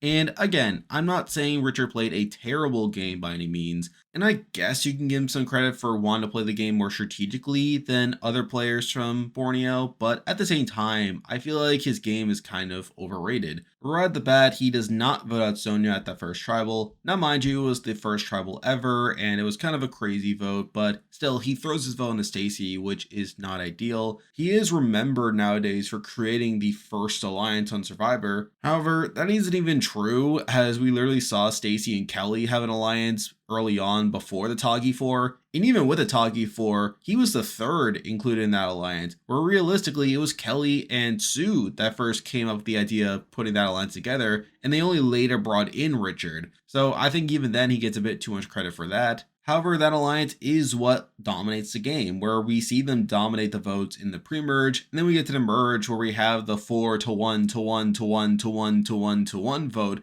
really highlighting the power of the alliance at that point, taking out Gretchen, who was the leader of the Bagong tribe. And then we see them latching on to the Sean votes the next couple rounds, really taking advantage of his alphabet strategy and the fact that the Bagong's names were earlier in the alphabet to take out the opposition until they have the power to just steamroll. And again, it is good that Richard is part of that dominant alliance, and we even see him doing other things like being the fisher for the tribe to make him seem valuable. Though at the same time, he kind of gets too cocky with that as well, where we later see Sue like getting annoyed by that. And I think that's part of Richard's issue, is that he is a bit too cocky in the game. But I think another pretty massive issue is there are points in the end game where Richard could have been taken out. Like you had that final 8 round where the Bagongs were targeting him, and it ended up being a 4 to 3 to 1 vote. But again, that was kind of a hairy situation. We also see Sue and Kelly consider flipping on him before the end game, and the fact that Richard never really anticipated that is also an issue.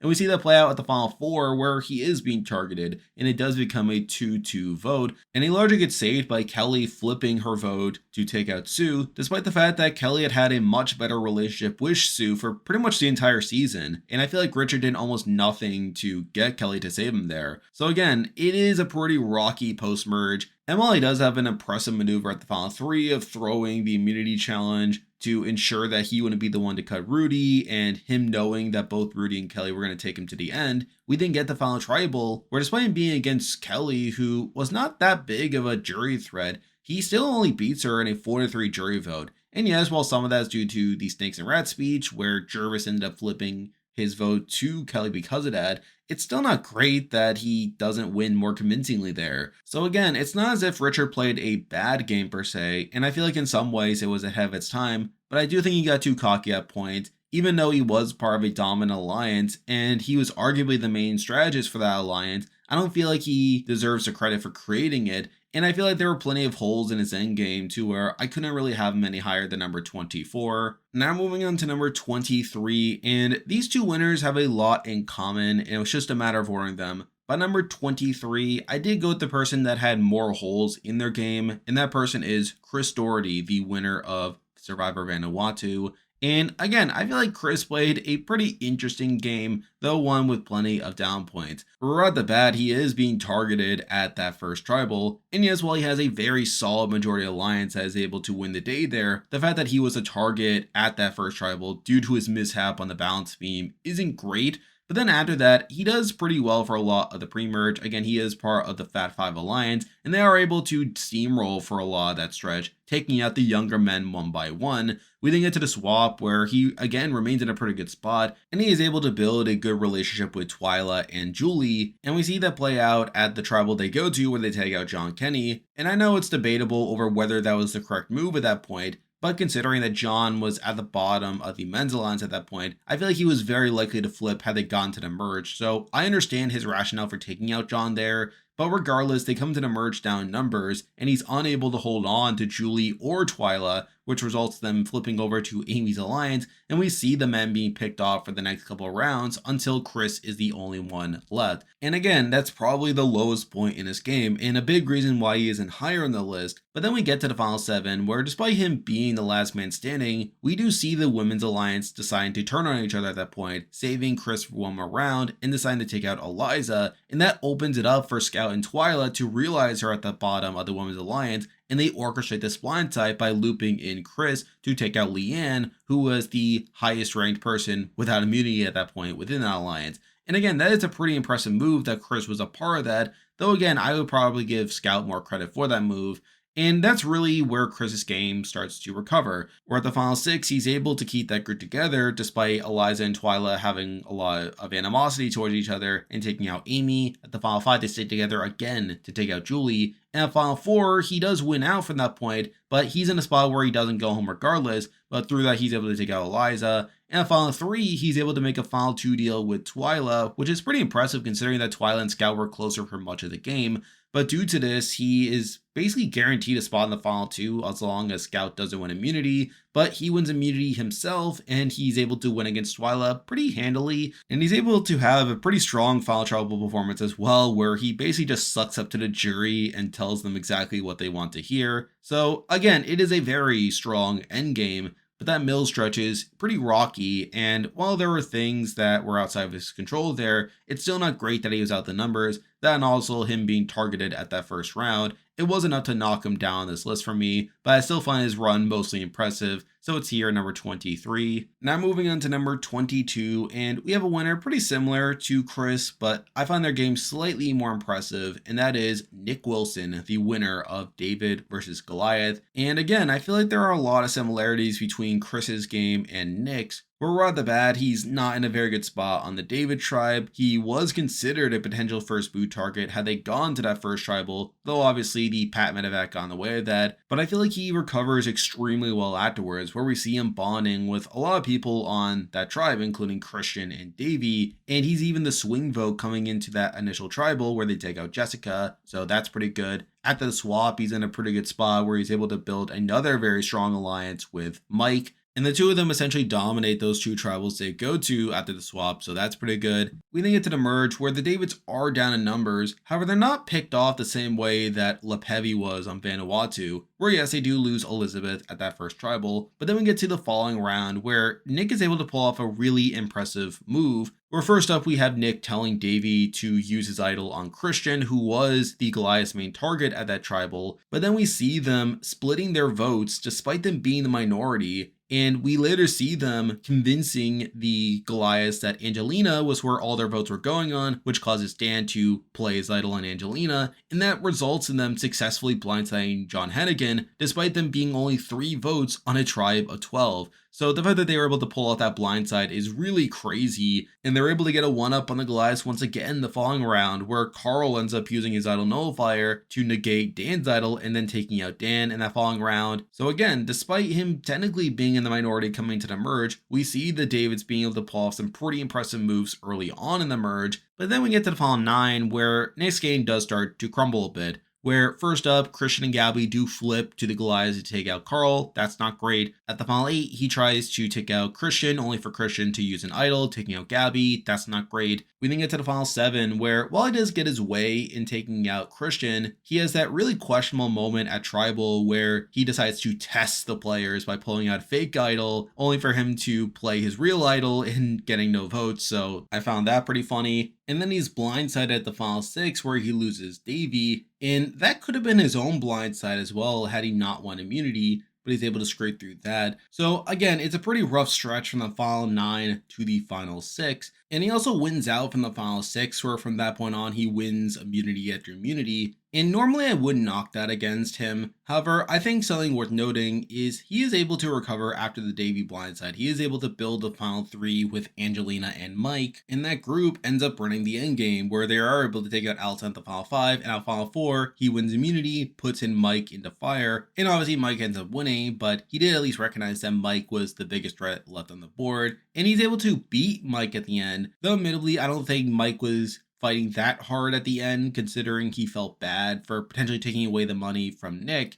But I still think Nick held his own at Final Tribal, definitely did enough to win the game at the end. So again, I feel like Nick played a mostly solid game, and I feel like compared to Chris, I feel like he was out of the loop for fewer rounds compared to Chris. Though at the same time, they both have a lot of similarities, and that's a big reason I have Nick here at number 22. Now moving on to number 21, and we have another pair of winners that I view very similarly, and it's just a matter of ordering them. And I actually had the order swapped initially. However, after analyzing their games a bit further, I did decide to swap the order. But at number 21, we do have Wendell, the winner of Survivor Ghost Island. And I feel like Wendell's game is best described as being part of a power duo, that being with Dominic. Though I feel like Dominic was more out in front compared to Wendell for more of the game. Though early on, they're not necessarily in control. We're early on the original Navidi. They are a split 5-5 between their alliance and Chris Noble's alliance. And it's unclear what would have happened had they gone the tribal early on, but obviously they were able to avoid that. We then get to the swap where they do attend tribal and are actually blindsided at the first tribal, losing Morgan, which isn't great. That's obviously a pretty big knock to their game. But I do feel like Wendell and Dominic recover pretty well afterwards, where they are able to pick up the pieces. We get to the merge where they are able to take out Chris Noble, and from that point on, Wendell and Dominic essentially dominate the game, taking out the old Malolos and never facing too much adversity along the way. Now, I feel like the biggest danger spot for Wendell came at the final 8 during the Chelsea round, where he was the minority target there. He did get 3 votes, but again, his group had the numbers, so they were able to scrape through that.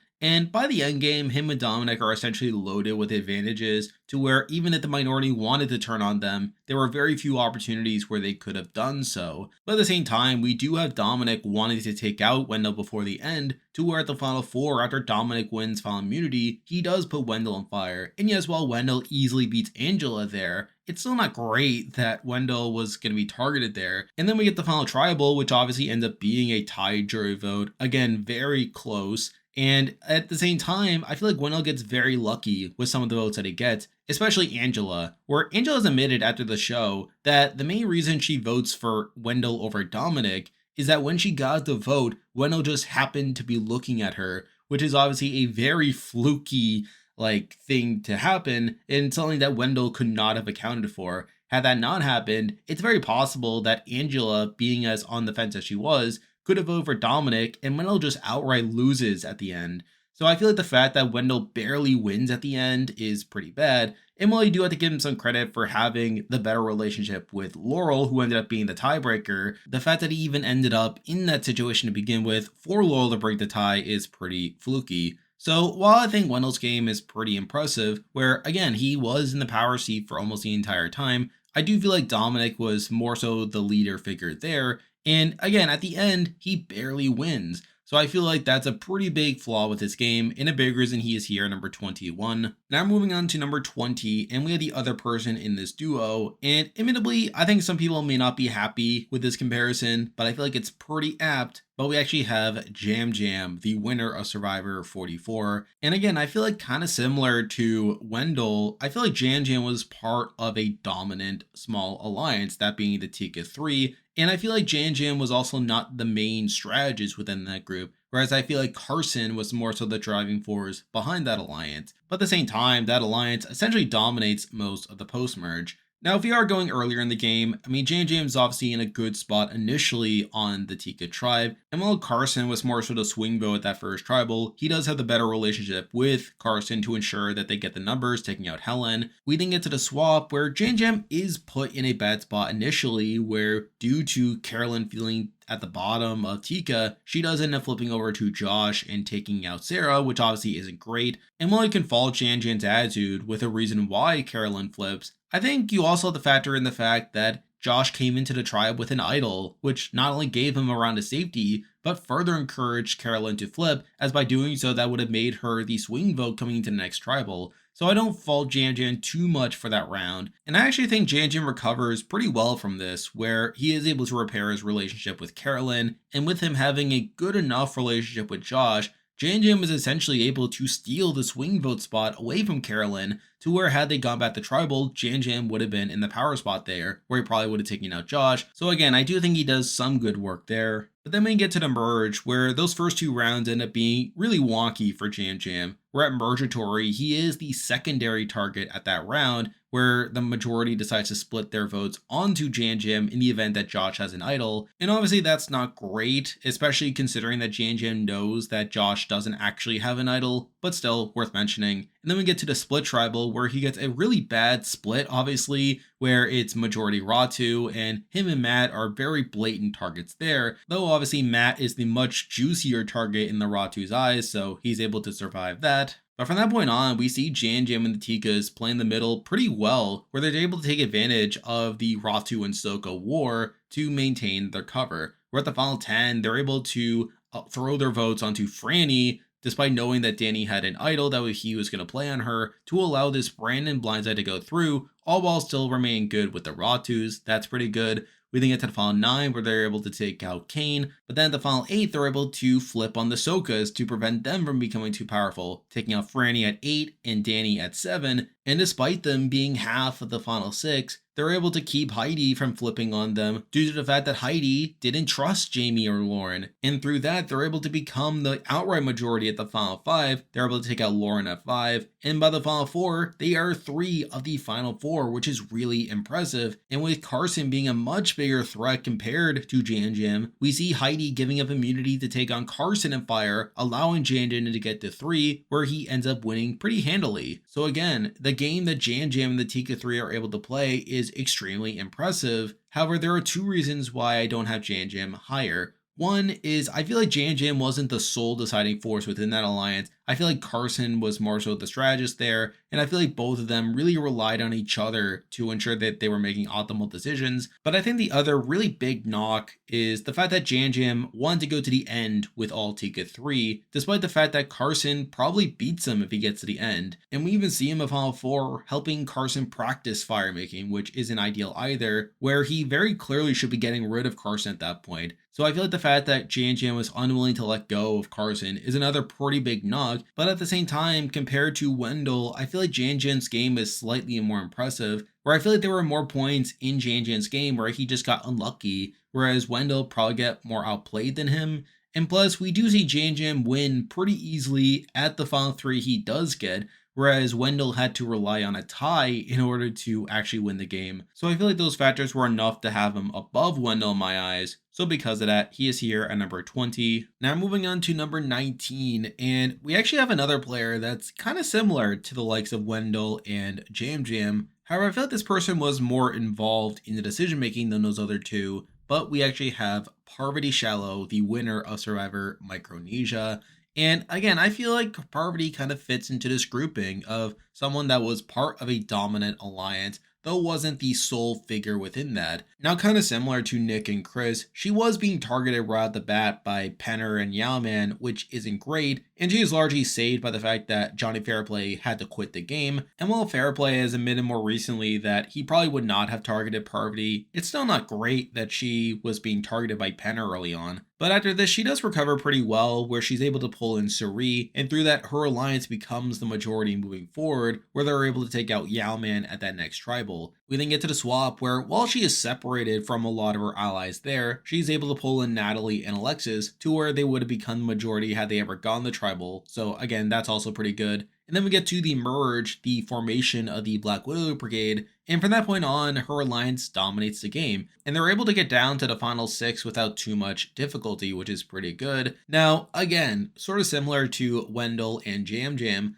I don't think Parvati was the sole force behind the Black Widow Brigade. I feel like Suri also deserves a decent amount of credit for the moves that the Alliance was making, but something I will give Parvati over Wendell and Yam Yam is that I feel like Parvati was more involved in the creation of the Alliance, where we literally saw Parvati building the relationships that allowed the Black Widow Brigade to dominate in the post-merge, where she was the one to have the relationship with Amanda before Suri did, and then post-swap, she was the one to build a relationship with Alexis and Natalie. So I feel like that is something I will give Parvati over Wendell and Yam Yam. But Parvati is able to remain in a very solid spot for most of the endgame. Even at the point where Eric was winning immunities and they had to cut Alexis at 6, we still see Parvati being in a good spot at 5, where Natalie would have been the boot had Eric not given up his immunity, and we eventually see Parvati arrive at her ideal final 3 of Amanda and Cirie, until they were surprised by it being a final 2 due to the fact that Jane's had been medevaced at the final 7. And I feel like that's a pretty massive hole in Parvati's game, is that she wanted to get to the end against Cirie, someone who she would have had a very hard time beating, if not loses to. And I feel like it's a flaw very similar to that of Wendell and Yam Yam, where they both were in endgame situations that they very easily could have lost, where Wendell was at the end against Dominic, someone he very easily could have lost against, and Yam Yam wanted to go to the end against Carson, someone he also would have had a lot of trouble beating, until Heidi gave up her immunity to take on Carson in fire. So I feel like Parvati is kind of in that similar boat, and in some ways you can argue that this is worse than that of Wendell and Yam Yam, where Parvati planned to get to the end with Cirie. She expected to get into Final Tribal with Cirie and Amanda, and it's through the luck of Jane's getting medevac that gave her the opportunity to be at the end without Cirie. So I feel like that's a massive reason she's not higher in the list. And I feel like considering her similar role, there is a bit of an argument for her even being below Wendell and Yam Yam. However, the reason that I went with her above them is, again, I feel like she was more involved in the decision making compared to Wendell and Yam Yam. I feel like she had more influence in the creation and strategy of that alliance compared to those two. And even with that bigger knock, I feel like that's something that those other players also had issues with. So I feel like that was enough to have her above Wendell and Yam Yam for me, which is why she's here at number 19. Now moving on to number 18, and we have someone who I really wanted to put higher, but I feel like there are a couple of really major knocks that kind of hold me back. But we actually have Yul Kwon, the winner of Cook Islands. And again, I feel like Yul played an extremely impressive game, where I feel like he was in a dominant spot almost the entire time. And while he was part of a dominant alliance, that being the I-2-4, that ended up working together for a lot of the game, I feel like Yul was more out in front than a lot of the other players we already talked about. Where early on, he's in a very solid spot in his initial Puka Puka tribe, though they never go to tribal. And it's also during this time he gets sent to exile, and he's able to find the God Idol, which obviously plays a pretty massive role in his game, but we'll get to that more soon. We then get to the swap, where he is very much in the driver's seat there, being a key force behind all those votes, taking out Cecilia, Cowboy, and Flicka. We then get to the mutiny, where Penner and Candace flip over to the Raro tribe, and at that point his group is down in numbers, but they're able to scrape their way through, winning the next 2 immunity challenges, though at the same time they are later helped by the bottle twist that basically forced the Raros to have to vote out 2 members back to back, and that really helps the I2s coming to the merge, where they are only down 4 to 5 as opposed to 4 to 6. And considering that this bottle twist is essentially production interference, where we know this from more recent interviews that they were worried about the I2s getting decimated, it does kind of weaken my view of Yul's game to a degree, as he was technically benefited by a twist. But then we get to the merge, where again they only need to flip one person, and Yul is successfully able to do this by pulling in Penner and basically threatening to use the idol to take him out if he doesn't go along, which is pretty effective work, and he's able to flip him over. And from that point on, the I2s have the majority, and they basically steamroll, taking out the old Raros one by one. He obviously cuts Penner at Final 7 due to a deal he made with Adam, where Adam promised to give him his jury vote if he voted out Penner before Adam. And then we get to the Final 4, where Yul has de facto immunity due to his idols still being in play, only for it to turn out that this season is the Final 3, which basically gives Yul a guaranteed spot in the Final 3, regardless of what happens with immunity, which is really ridiculous. I mean, it's already bad enough that his idol can be used after the votes are read, which makes it more powerful than a current idol, but the fact that he's able to hold on to this idol up until the very end and getting to the final tribal with an idol still in his pocket is really ridiculous in my eyes. And again, similar to the bottle twist, is another case of Yul being benefited by a twist here. So I feel like that makes it really hard to assess Yul's game, where on one hand, he played a very dominant game. He was very much the leader of his alliance for almost the entire game, and there was never really a point where he was out of the loop on a vote. But at the same time, he was pretty much untouchable for almost the entire game, and I feel like with him being benefited by twists, it makes it very hard for me to have him higher on a winner ranking. You also have the fact that he only wins in a 5 to 4 jury vote. I feel like that's also worth mentioning. So again, it's a strong game. I like Yul a lot, and I wish he could be higher on this list. but I feel like with those pretty big twists impacting his game, I feel like I had to leave him here at number 18. Now we're moving on to number 17, and we have a player very similar to Yul in that they played a pretty dominant game, but has one pretty massive hole that drags him down, and that person is Brian Heidik, the winner of Survivor Thailand. And again, Brian played a really dominant game. He had a complete stranglehold from beginning to end, and he was never really in danger of going home at any point. And he also wasn't benefited by twists in the same way that Yul was, where while he does have a twist at the fake merge, where his tribe came into the merge tied in numbers, we literally saw that Xian was about to flip over had it been a normal merge round, which meant that he would have gotten the numbers anyway. And it really doesn't matter regardless, since his tribe wins the next two immunities and come into the actual merge with the numbers, so they're just able to begong the original Sukjais, and he's able to steamroll his way to the end. Again, on paper, it's a really impressive game, but I also feel like he has really terrible jury management. Really up there, some of the worst I've ever seen, where he doesn't even bother to build a relationship with a lot of the Sukjais to the point where most of them don't vote for him at the end, which I feel like is reflective of his poor social play. And even with his own alliance members, while Ted and Helen do end up voting for him, we do see them being very upset at Brian. And considering that he was up against Clay, who was one of the smallest jury threats on the board, I feel like the fact that Brian only wins in a 4-3 jury vote is a pretty big knock to his game, and a big reason he's not higher on the list. But again, he still dominated the game. He still played a mostly impressive game in that regard, but I feel like his actively bad jury management keeps me from putting him higher, which is why he's here at number 17. Now moving on to number 16, and we have the earliest winner left on the board to talk about, and that is Tina Wesson, the winner of the Australian Outback. And I feel like Tina played a pretty impressive game as well, where while she isn't part of the initial core majority group on Oketch, where I feel like that group was more so Jerry, Mitchell, Amber, and Colby, we see her being able to flip Colby at the third tribal they attend, where through that, they're able to flip the game on that alliance, taking out Mitchell, and from that point on, they had the majority on Oketch. We then get to the merge where they're able to get the numbers there. And from that point on, they're able to keep control the rest of the way, being able to pick off the Kuchas one by one, though they also turn on their own at points, taking out Jerry at the final 8 and Amber at the final 6. And I feel like these are pretty questionable moves, especially the Jerry move at final 8, as it means that coming to final 7, the Oketchers only have a 4-3 majority. And if this were a later season of the show, the Kuchas would recognize that Amber's at the bottom and probably flip her, the alliance gets flipped on and Tina probably loses the game. But because this is an old school season of the show, it doesn't backfire and her alliance still is able to remain in control, and they're able to get down to the final 3 together. And at that point, Tina's guaranteed a spot at the end, as both Colby and Keith would take her to the end. And while we obviously see her beating Colby at the end, we also know that she would have beaten Keith as well. So either way, she was in a pretty decent spot. Though I will also say that Colby is obviously a much tougher road where it was only a 4-3 vote. And I feel like a lot of that came down to Colby having a really terrible final tribal performance where he ended up dunking all over Jerry, where Jerry was very clearly a swing vote here and could have gone for Colby had he given a better final tribal performance. And I feel like Tina herself doesn't do herself any favors with her final tribal performance either. And considering that Tina wanted to go to the end with Colby and would have taken him to the end over Keith had she won final immunity, I feel like that's also a pretty big knock to her game, in the sense that she wanted to take the harder road to the end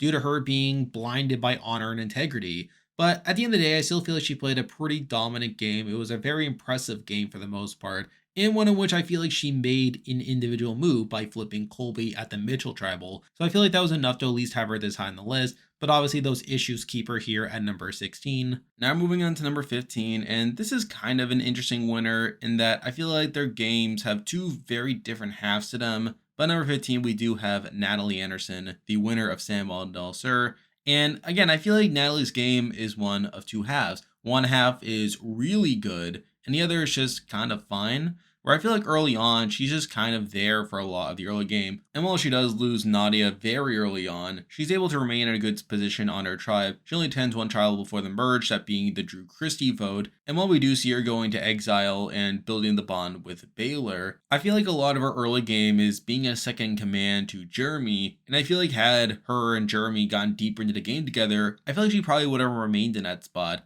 Obviously, we get to the merge where they do win that initial battle against Josh, taking out Josh at that first vote, but then is immediately blindsided when Jeremy gets taken out by John Mish. And I feel like that's when her game starts to turn around, where she starts to play more for herself. And we see that in the next couple of rounds where she's able to reintegrate with John and Jacqueline and is able to take out a lot of the outsiders there. But then we get to the final 7 where she ends up taking out Alec in a 4-3 vote, which is a pretty good move on its own considering that Alec was closer to John than he was to her. But she's also able to play it off to John as if she didn't know what she was doing, that it was just an accident. And then we see her getting a revenge on John the following round, taking him out. And then we get to the final 5 where Keith ends up winning immunity, which is obviously a pretty bad scenario. However, she's able to follow it up with a really impressive move by playing her idol on Jacqueline in order to break up Baylor and Missy. And by doing this, she essentially guaranteed her spot in the final 3, as obviously if she had let Jacqueline go and Keith won final immunity, obviously Baylor and Missy weren't going to turn on each other, so she probably would have been the boot there. But by breaking up Baylor and Missy now, it ensures that even if Keith were to win final immunity, she would at least have way more of a shot at staying there, as now she would have Jacqueline and Keith on her side, so all that's pretty good.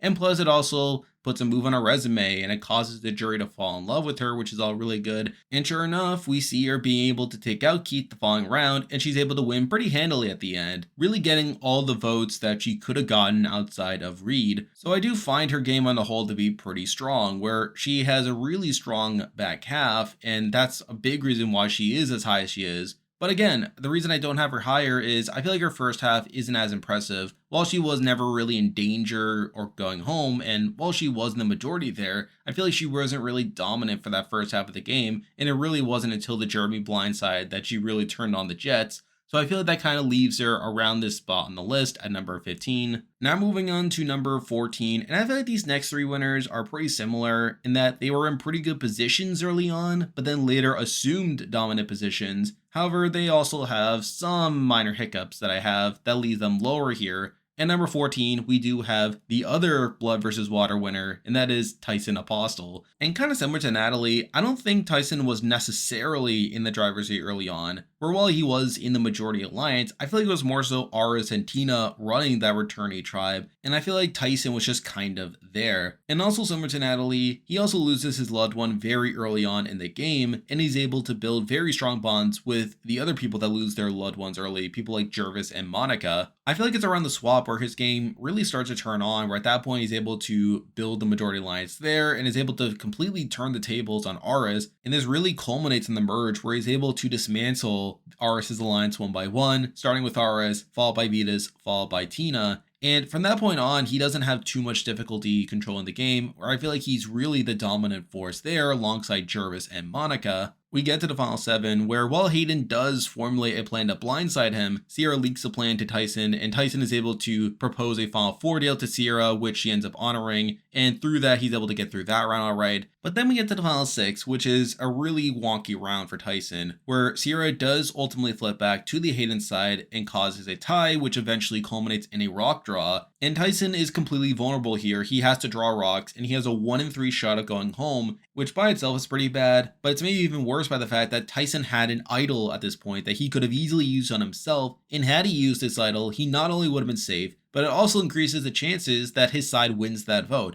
as had he played the idol, the only people that could have been eligible for rocks would have been Sierra or Katie, and through that Sierra probably flips on the revote, and we don't even go to rocks. And yes, while Tyson does get his way here with Katie getting rocked out, the fact that he let this game solely at the chance when he very easily could have avoided the situation is really bad in my eyes. But after this, he doesn't have too much trouble getting through the rest of the game. Really, his only obstacle is ensuring Tina doesn't get to the end, and he's able to do that. And then we get the final tribal where he obviously wins pretty convincingly, though at the same time, the jury wasn't that happy with him, with the Aras and Vita side being particularly upset with the way he played the game, and I feel like had he gone to the end against Tina, he probably loses. So I feel like that's a pretty big knock to his game. Then also the rock drop makes it hard for me to have him too much higher on the list, but still, he played a pretty impressive game, and one in which he had a lot of agency throughout it. But those holes leave it here at number 14. Now moving on to number 13, and we have a winner very similar to Tyson, and that is Sarah Lucina, the winner of Game Changers. And similar to Tyson, she was in a pretty good spot early on, but not really in the driver's seat. And with her only attending 2 tribals in the pre-merge, there isn't really too much to say about that. And it's really not until the merge that her game really starts to turn on, where we get to the Aussie blindside, where even though Debbie is clearly the one behind this move, Sarah was the swing vote there, and the fact that she was able to make that move is really impressive. After that, she's able to get the vote steal advantage that Michele was supposed to get for sitting out of the challenge due to her noticing it while Michele didn't, so I find that pretty impressive. And despite her having been involved in the Aussie blindside just a round before, she is a pretty key vote in flipping the vote on Debbie the very next round, which is pretty good. We then get to the following round where Sierra ends up telling Sarah about her legacy advantage, which I think really highlights Sarah's strong relationship with her. And we later see that pay dividends at the final 9, where Sarah blindsides Sierra and then gets her legacy advantage due to Sierra still having a good relationship with her, which I find that pretty impressive. But it's also through getting rid of Sierra that allows Sarah to build a final 3 deal with Brad and Troyzan that she's able to hold on to for the rest of the game. And again, she's in a very good spot for a lot of this post-merge, being a pretty integral vote for a lot of these rounds. But kind of similar to Tyson, she does have a really wonky final 6 round where she does get the most votes there. It ends up being a 3-2 to 1 vote, with Sarah getting those 3 votes.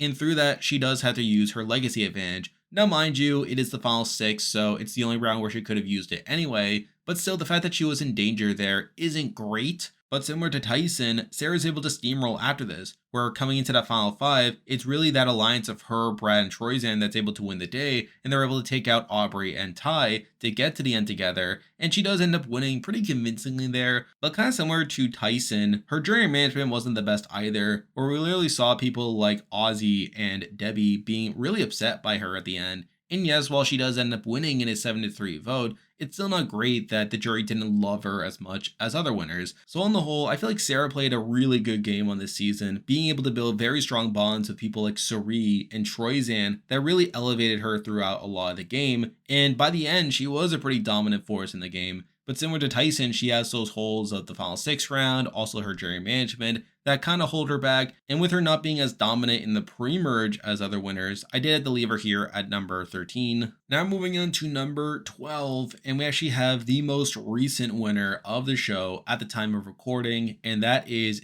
Dee, the winner of Survivor 45. And again, I feel like Dee kind of fits into this grouping here, where while she was in a very dominant position for a lot of the game, I feel like it wasn't until the tail end where we really start to see her getting out in front. Where for much of the pre-merge, she's in a very dominant spot, being part of the majority alliance there. Coming into the swap, she remains in a good position there. And then we get to the one trouble she goes to in the pre-merge, which is a bit of a knock in the sense that she still threw her vote on the Sifu, despite Sean making it clear that he wanted to quit the game, which felt like a pretty unnecessary move and one that definitely could have backfired on her, especially at the tribal where we saw Sifu going on this witch hunt, finding out who voted for him. But she is able to recover pretty well, namely due to J Maya just volunteering herself to take the blame for this vote, and with that she's able to remain in a good spot there. Coming to the merge, her alliance takes control again, and from that point on they don't face too much adversity, and especially after the Bellows fracture, which makes it even easier for the Rebas to dominate. And while we hear people talking about how Dee is this big threat, they even admit that they don't have the numbers to actually execute a plan to take her out, so I find that pretty impressive and really highlights how strong of a position she has for much of the game. But at the same time, I feel like before the final 7, we really don't see Dee being the one to drive a lot of the votes, where I feel like it's more so the Drew, Emily, and Austin side that are dictating a lot of the votes there. And while a lot of the rounds go the way that Dee wants, I feel like she's not the most dominant player there. It's really not until the final 7 that we really start to see her getting her way more, where at that point she is looped into the Julie plan due to her relationship with Austin, and she's able to later leak this information to Julie and telling Julie to play her idol, which she's successfully able to do, and takes out Emily. And from that point on, Dee is in a very powerful spot, especially at the final 6, where she plays a very strong role in blindsiding Drew. So again, I feel like those 2 rounds are really strong for her. But then we get to the final 5, which, as I talked about in my Survivor 45 player ranking, is really bad for Dee, where she is unable to write down Julia's name, despite her knowing that she's this big jury threat. So the fact that she was unwilling to cut Julie is pretty bad, but obviously the bigger knock is she comes very close to getting blindsided here, where Jake and Katora had this plan to take her out, and she largely gets saved by something completely outside of her control, where Katora gets sketched out by Jake at the last moment, and she flips her vote in the voting booth, which is really terrible. The fact that she had to rely on something completely outside of her control is a major knock to her game, and then we get the final tribal where she only wins in a 5-3 vote, and she actually loses a vote there as well, where Kendra came into it voting for Dee, only to flip to Austin later on, so I think that's also pretty bad. So on the whole, I do think Dee played by far the best game of the new era, and that's a big reason why she's this high on the list. She was in a very dominant spot for most of the game, and was eventually able to outplay a lot of her opposition to take the driver's seat by the end of it, so I find all that really impressive. But it's those really massive knocks that keep me from putting her higher, which is why she's here at number 12. Now moving on to number 11, and we're going back to an older winner, and definitely one of the more iconic winners, and that is Tom Westman, the winner of Survivor Palau. And again, I feel like Tom played a pretty impressive game, being a key force in the core alliance for most of the game. Now, I do think he gets a bit too much credit for being the leader of this group, where while he dominated the game physically and strategically, I feel like he was also working alongside Ian and Greg, who definitely helped him control the game for a lot of it. But he was still in a very powerful spot for a lot of the game, where early on he was a very key force in winning all the immunity challenges that allows his tribe to come into the merge with a 9-1 majority. And Stephanie, the one Ulan that comes over, is someone that he had built a good relationship with during those first couple of days, and that allows him to get through the Kobe round, where obviously Kobe was one of the key forces going after him. And from that point on, his group dominates, and they take out a lot of the outsiders. We get to the final 7, where while there was an intentive flip against Tom and Ian, we see his relationship with Karen carry the day, where Karen leaks the plan to Tom, and that allows him to flip the vote on Stephanie. And then we get to the following round, where he wins the battle against Greg and Jen, taking out Greg there. And again, a lot of this game is extremely impressive. The problem is at the final 5, where I feel like his game does start to crumble a bit, where at that point he is a pretty blatant target left on the board, and he is able to win his way to the end by winning the final 3 immunities, and he's also benefited by Ian essentially quitting the game during the final immunity, where Ian does agree to step out the poll. Now, I do think Tom had a part in that, where obviously a big reason why Ian stepped down was because of his relationship with Tom, and obviously Tom had gotten really mad at Ian for trying to flip the game on him, and Ian was really taking that to heart. So I do think you do have to give Tom some credit for that, but I also think it's kind of a wonky situation for him to eventually win the game. And in general, the fact that he had to win the final 3 immunity challenges to get to the end is not ideal in my eyes, and I feel like that's a big reason why he's not higher on the list. But he still played a pretty impressive game for the most part, definitely one of the better games in Survivor history, which is why he's here at number 11. Now moving on to number 10, and this person's game is kind of similar to Tom's, where while this person was out of the loop for more votes, I feel like this person's game on the whole was a bit more impressive in my eyes, and that is Jeremy Collins from Survivor Cambodia. And again, I feel like Jeremy kind of fits a similar role to Tom, where he was very much a leader figure within his alliance, and he was essentially in the majority alliance for the entire game. And I think another impressive element to Jeremy's game is the fact that he aligned himself with shields, people like Savage and Steven, people that he knew would be targeted ahead of him so that he'd get through the game without being targeted himself, which I find that aspect pretty impressive. But with that said, I feel like something that kind of holds me back from having Jeremy higher is that there were multiple points in the game where the minority was able to get a 1-up in him. And yes, while some of that is due to idle plays, I do think the fact that he faced greater opposition than others shows that he didn't have a stranglehold on the game, as we'll be getting to with some of the top tier winners, where obviously you have the Savage Tribal, where Wentworth plays an idle, negates 9 votes, and obviously he loses Savage there. That's not particularly great. We get to the final 9, where he ends up losing Steven after they tried to split the vote on Abby and Joe, only for the minority to get a 1-up on him there. And while he can knock Steven more so for this through the fact that Steven misplayed his vote steal, the fact that his side doesn't get his way there is not ideal. And then we have probably one of the biggest faults to Jeremy's game, that being the final 6. Where at that point we have Wentworth coming directly after him, and she's even able to get Kimmy to flip on him. And the fact that Jeremy doesn't believe that Kimmy flipped on him and had to be convinced by Spencer at the last moment to play his idol to save himself is a pretty big knock against Jeremy's game in my eyes. Like, the fact that he genuinely did not see that Kimmy had flipped on him is a pretty massive knock in my view. But again, he does play his idol there, so whatever. And while I think he kind of gets unlucky that Wentworth got as deep in the game as she did through the fact that she kept finding idols and she kept finding ways of surviving, I think you have to knock Jeremy from the fact that he isn't guaranteed to win against Wentworth, to where had they gone to the end together, it would have been an extremely close jury vote, and the fact that she came one round away from getting to the end is a pretty worrying prospect in terms of putting Jeremy higher here. So again, there are some minor knocks to Jeremy's game, but at the end of the day, it was still an extremely impressive game. The fact that he was able to use shields to get through so much of the game without being targeted. And again, even at the points where he was out of the loop, you can definitely excuse some of that due to advantages, such as idle plays at the final 12, and with Steven misplaying his vote steal at the final 9. But still, I feel like those things hold me back from having him at the very top of the list, so I have him here at number 10. Now moving on to number 9, and we have someone that has a lot of similarities to Jeremy, but I feel like this person's game is less flawed on the whole, and here we have Tommy Sheehan, the winner of Island of the Idols.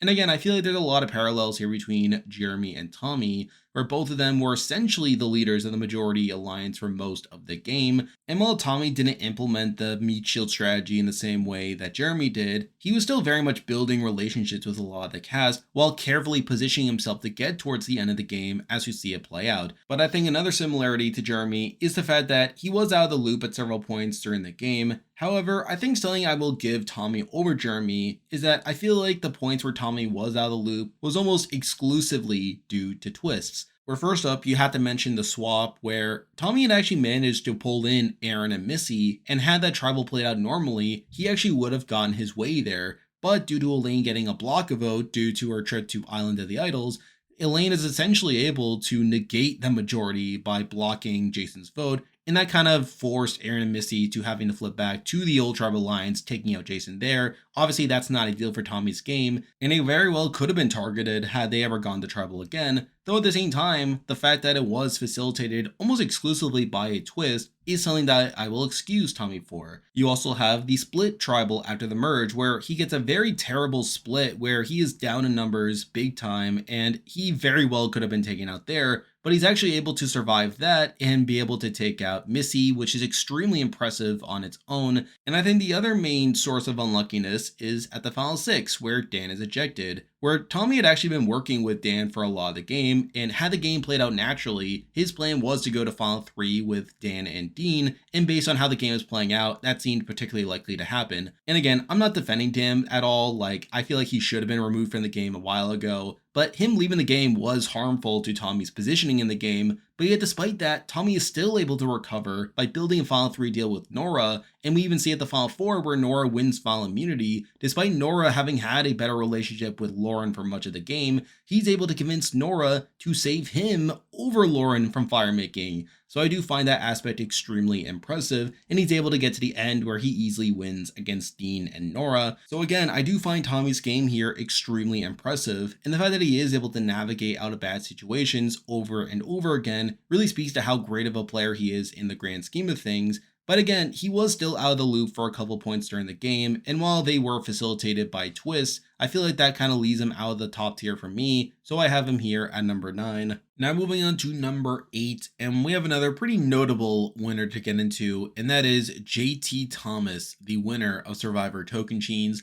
Now, admittedly, I think JT in a lot of ways is similar to some of the winners we talked about earlier, people like Natalie, people like Sarah, people like Tyson, people that were definitely working alongside other players for a lot of the game, where obviously he was part of a duo with Steven, and they essentially dominate most of the game together. And I think there were points during the game where Steven was very clearly out in front over JT, so obviously that's a concern, and a big reason why I considered having JT lower here. But I think a massive thing you have to give JT credit for is after the merge, where his tribe came into the merge down in numbers, and on paper they should have been primed to be begone. However, JT is very easily able to build a strong relationship with people like Coach, with Tyson, and also with Brendan. And that allows the three Jalapals left in the game to essentially be in the majority alliance for the rest of the game, and along the way be able to navigate that group in a way that allows them to get towards the end of the game without too much trouble. And that alone is pretty impressive. But I think with JT in particular, he did more than just integrate himself within the majority. He actually got people to want him to win the game, where people like Brendan was talking about on a reward. He wants to do everything in his power for JT to win the game while Brendan was still in the game at that point.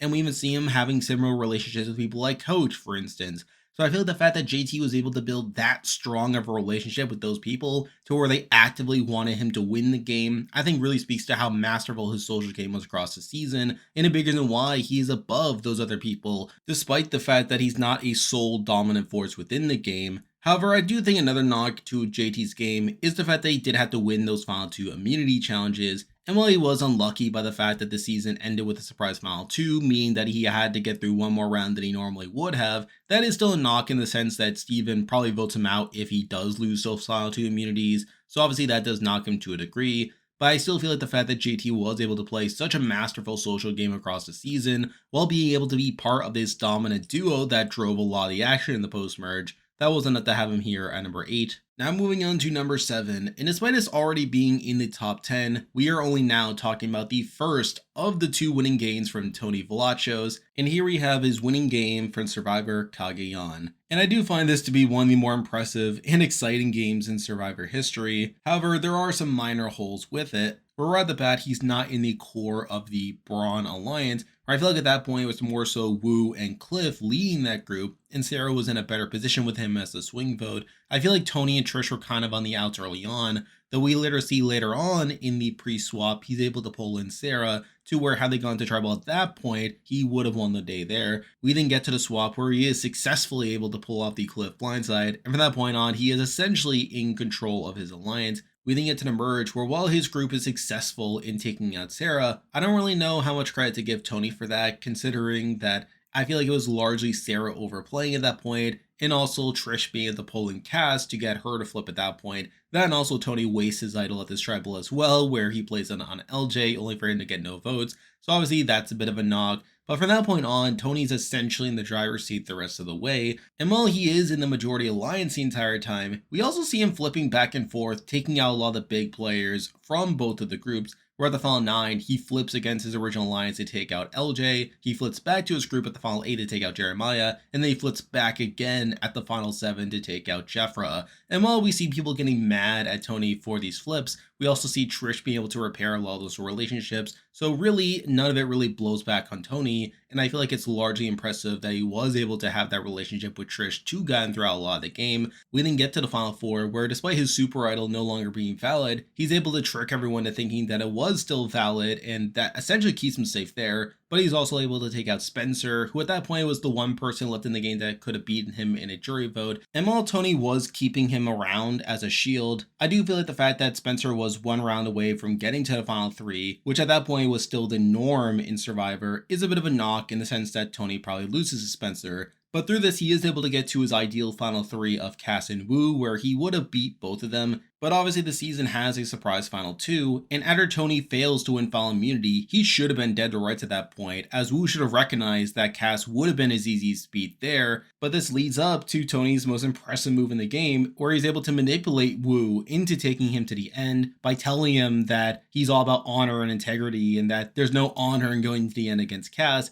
And I feel like the fact that Wu was able to fall for this really speaks to Tony's relationship with him, and in general, it's just a really fun move to see. So on the whole, I do find this to be an extremely impressive game, where yes, while there is some sloppiness with the game along the way, I feel like the fact that it never really blows up in Tony's face, and the fact that he was able to have as much control as he did, while still being able to be in the majority, really speaks to how great of a game it was, which is why he's here at number 7. Now moving on to number 6, and we are now at the tier of people that essentially had control for pretty much the entire game. It's just a matter of ordering them. By number 6, we probably have the person that probably came the closest to losing out of this bunch, But at number 6, we do have Todd Herzog from Survivor China. And again, I feel like Todd played an extremely impressive game where he and Amanda essentially dominated the game from beginning to end, never really losing control the entire time. And while I think Amanda had plenty of input in how that group dominated the game, I do feel like Todd was ultimately the leader of that group. I feel like Todd was more so the one out in front. I feel like Todd was more so the one making decisions for that group. Where early on, he's pretty perfectly positioned on the Fei Long tribe, having a pretty solid relationship with everyone there, but also having the alliance with Amanda and Aaron, who was their figurehead early on in the game.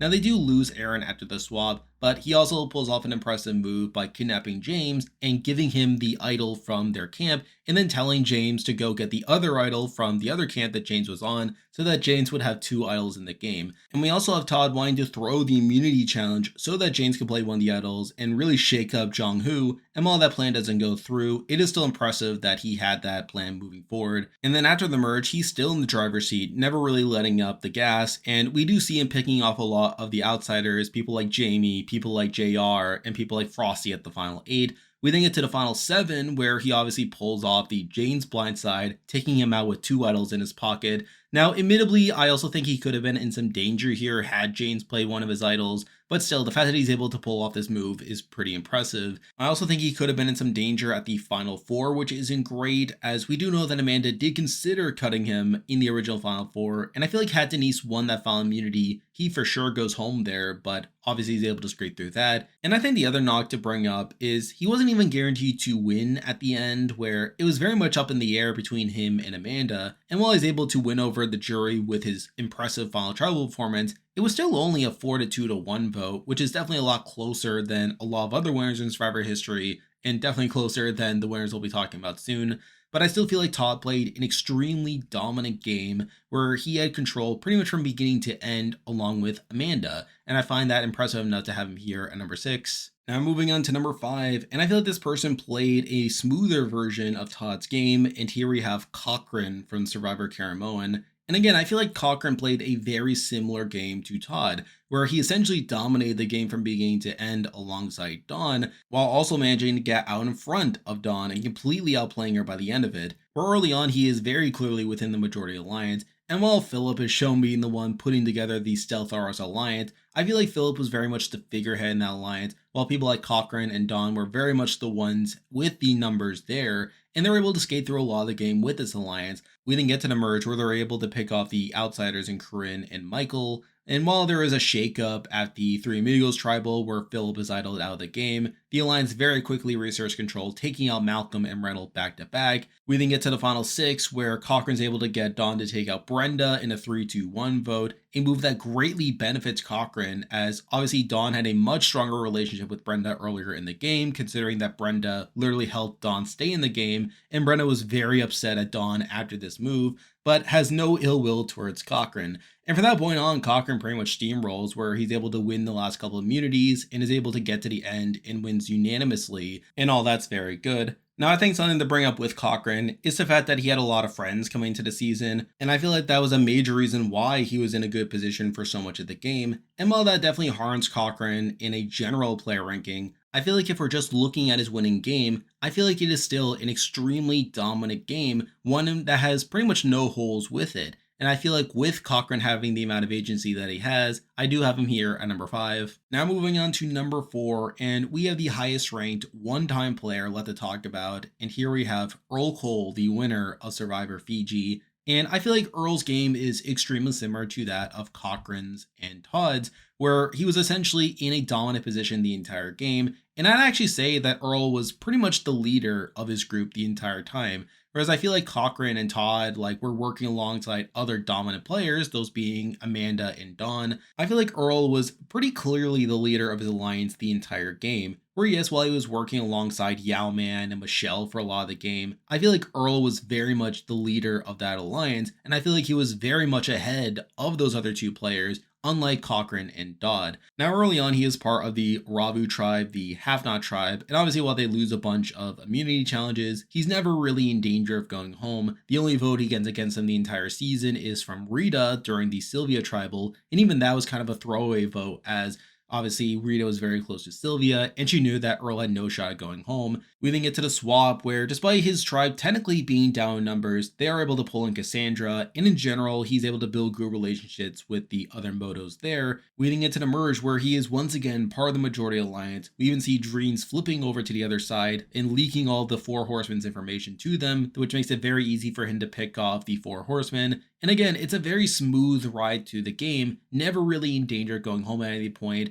Now, the final 6 is kind of wonky, where obviously at that point we did see an effort to blindside Yao Man, which required Yao Man to play his idol. Again, Earl had no clue that was happening, and that's probably one of the major knocks to Earl's game, but even then, it's not like he was in danger. And then we get to the final 4, where even though Earl beats Yao Man if he gets to the end, he still recognized that Yao Man was his hardest beat of the final 4, and he does agree to cut him after Dreams doesn't give up his immunity. And again, I feel like that shows a cutthroat nature to Earl's game, that he is willing to make the move that will optimize his chance of winning the game. And obviously he gets to the end where he ends up winning unanimously, which is all pretty good. Now I think a major piece of context to mention with Earl's game is the fact that there were no trites the first couple days. And while it wasn't shown on the show, there was the emergence of key dynamics during those early days where everyone was together on one beach that really defined a lot of the later game. One of those being the Builders and Explorers dynamic, where Earl was very clearly a piece of the Builders Alliance, and obviously that played a key factor in who people aligned with during the game, including Earl. And another thing that came out of this was a Black Alliance, where all the Black players in the game agreed to look out for each other during a lot of the game.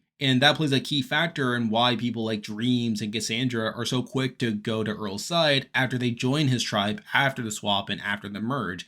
And obviously those things did influence Earl's game. They obviously benefited Earl's game. And while I don't really knock these things from his placement on the winner ranking, as at the end of the day, he still had to build all these relationships, I still think it's worth bringing up. But the main reason I don't have him higher on the list is that while he was the leader of his alliance, I don't really think he dictated many moves the same way that the top 3 people will, and I feel like he didn't have the same stranglehold on the game as certain other players we'll be talking about in a moment. So because of that, I do have to leave him here at number 4. Now moving on to number 3, and I did debate whether this person was too high. However, at the end of the day, I still find this person's game on the whole to be extremely impressive. But we actually have the other winning game from the only other 2-time player in Survivor history, that being Tony's game from Winners at War. And I did debate this one as well, as I feel like there are some minor things you can bring up with Tony's game here. For one, he wasn't in the core majority group early on in the game. Again, kind of similar to his original game, in fact. And then you also have the Sandra tribal after the swap, where he was only one of 3 options that could have gone home there, that being him, Kim, and Sandra. And with Kim having an idol, it really made it a 1 of 2 option there, which isn't great. But Denise has literally said after the fact that she saved Tony specifically because of his relationship with her. The fact that Tony was able to build this solid relationship with Denise is a key factor in why he stays there. So I don't really knock that too much from his game, but I feel like from the merge on, Tony really turns it up, and he actually plays a better version of his original game from Cagayan, where he's able to be a key force behind so many of these votes for a lot of the game. We then get to the final 9, which is extremely impressive across several fronts here, where first up he is disadvantaged by the fact that he gets the extortion advantage, which really could have harmed his game, but through his social bonds, he's able to get the fire tokens that he needs to get around that. He then wins immunity, and then he pulls off an extremely impressive move by blindsiding Sophie in a 4-3-2 vote with an idol in her pocket. And this is such a masterful move, as it takes out the centerpiece of the power structure that he was a part of and replacing it with himself as the center of that power structure. And he's able to make sure that Sarah would always be closer to him than anyone else in the game. And from that point on, he steamrolls, taking out Kim at the final 8, Jeremy at the final 7, and Nick at the final 6. And then coming to the final 5, he's in such a prime position to get to the end and win. But then we have Natalie returning from the edge. And again, everything that Natalie does by returning to this edge only harms him. He is harmed by the fact that there is a twist where not only does Natalie come into the game with an idol, we also have her being able to pull in Michele, who at that point was a very clear outlier and someone that was primed to be taken out. But through this, that definitely gives Tony an uphill battle to getting to the end. Where at the final 6, we have him being unable to convince his own allies to split the vote, which results in there being a 0 votes tribal, where obviously at that point he has to cut Denise. We then get to the final 5, where he has his plan to cut Michele, only for Ben to lay down his sword to allow Sarah to have a move on her resume. And obviously he is blindsided there, which isn't great. But again, I feel like if it weren't for the edge, Ben probably does not make that move. So I feel like that's worth considering. And then we have the final four where Natalie wins immunity. And at that point, he has to go in the fire against Sarah. He obviously wins that. And obviously he ends up winning in the end. So on paper, I did consider putting Tony lower here, as there were points in the game where he was out of the loop. And I feel like with him not quite fitting in with the last few winners we talked about, I did consider putting him lower because of that. But I feel like with the amount of impressive moves that he made during the season, the amount of control that he displayed during so much of the post-merge, and the fact that all the adversity he faced during the post-merge was due to things entirely outside of his control. And I feel like those things elevate this game to me to where it's more impressive than the last couple of winners that we talked about, and that's why he is this high on the list. But again, I feel like the top two players had more of a stranglehold on the entire game, which is why he's only here at number 3. Now moving on to number 2, and I feel like the top 2 should be pretty obvious. I feel like there are 2 really dominant winners that we haven't discussed yet. But number 2, we do have Boss and Rob from Redemption Island. And again, I feel like Rob's game kind of speaks for itself, where he pretty much steamrolled the game from beginning to end, never letting up control at any point. Where again, early on, he does establish control on his Ometepe tribe, while there was a minor insurgency by Francesca and Christina to take him out. He is successfully able to squash that, and then from that point on, he never really has any adversity again. We then get to the merge, where Matt does come back from the Redemption Island, and while Matt does briefly consider flipping to the Zapateras, he does ultimately go back to Rob, only for Rob to be able to take him out of the game due to Matt, wavering, and by doing this, he not only manages to take out Matt while still having a numbers majority, he's also able to flush the Zapateras idol, which takes away a potential option for them to weaken Rob in the future, and he also sends a message to his allies that, disloyalty will not be tolerated. And from that point on, he steamrolls. He's able to pick off the old Zapateras one by one. Once it gets down to just his group, he's able to pick off the bigger threats within that group, people like Andrea, people like Grant, and is eventually able to take out Ashley at the final 4. And he gets to his perfect final 3 of Natalie and Philip, where he is very clearly out in front, makes it so that he can't possibly lose to a bitter jury. And yes, while people were upset by him by the way that he steamrolled the game, I feel like he managed to control the game in a way that allows him to get to the end with people that he couldn't lose to. So I feel like that makes it pretty impressive in my eyes. And again, the complete control over the entire game is a big reason he is this high on the list. But I feel like the number 1 person had a very similar level of control to him, but wasn't as hated by the jury compared to Rob. So because of that, he is here at number 2. And now at number 1, the best winner in Survivor history to me is Kim Spradlin from Survivor One World. And again, Kim dominated the game from beginning to end. I feel like she was the sole dominant force in the game. Again, while she had lieutenants in Chelsea and Sabrina, she was very clearly out in front, the leader from day one. She built the alliance that dominated the entire game. We then get to the swap where she's able to build another alliance with Jay, Michael, and Troyzan that she is the leader of. And coming to the merge, she has her options. She's able to either stick with her original tribe or stick with this swap tribe. And obviously she chooses the original tribe, and she's able to get her way, picking off the men one by one without any real difficulty. While there was an effort by Troyzan to play an idol, she was able to rearrange the vote in a way to where Jay goes home. And while Troyzan is claimed afterwards that she put this plan together on the way to tribal, which is against the rules, it still doesn't take away from her dominance of the game. Where again, she has a pretty clear ride to the end, where by the final 7, every single person left in the game is willing to take her to the end, and she beats everyone in the game. And on top of that, she's able to win challenges. She wins 4 immunities over the course of the season, pretty much guaranteeing that she gets to the end against pretty much anyone there. We then get to the end where while Troyzan was pretty mad at her and Leaf was someone she didn't really have much of a relationship with, she had a very solid bond with every single person left there on the jury to where she was guaranteed to get their jury votes no matter what. So again, very similar to Boss and Rob, it's a game of complete dominance where she was very clearly out in front the entire way. She dictated how the entire game would play out, and she got to the end in a spot where she beats everyone, which is all extremely impressive. I would say the one knock to her game is she was benefited by the one world twist, where obviously she was able to build relationships with the men during the pre-swap, which is obviously not ideal. But I feel like when we look at every other aspect to her game, I mean, there's almost nothing wrong to say about her game. I would say that it's the closest we have gotten to this point to a perfect game of Survivor. So I feel like for all those reasons, Kim's pretty clearly the best winner in Survivor history. So because of that, she is here at number 1. And there we go. That'll do it for this week's video. If you like this content, be sure to like and and subscribe really helps out with the channel. Now I might do like another big ranking like this in the future, so you can look forward to that. But obviously with the traders going on and with Australian Survivor about to start, there is obviously going to be other content to cover on this channel, so you can look forward to that. I'm on Patreon, so if you want to consider supporting the channel, you can do so by clicking the link in the description, and you can also join the Discord server by also clicking the link in the description. There's a lot of stuff coming your way, but for now, that is the video. See ya.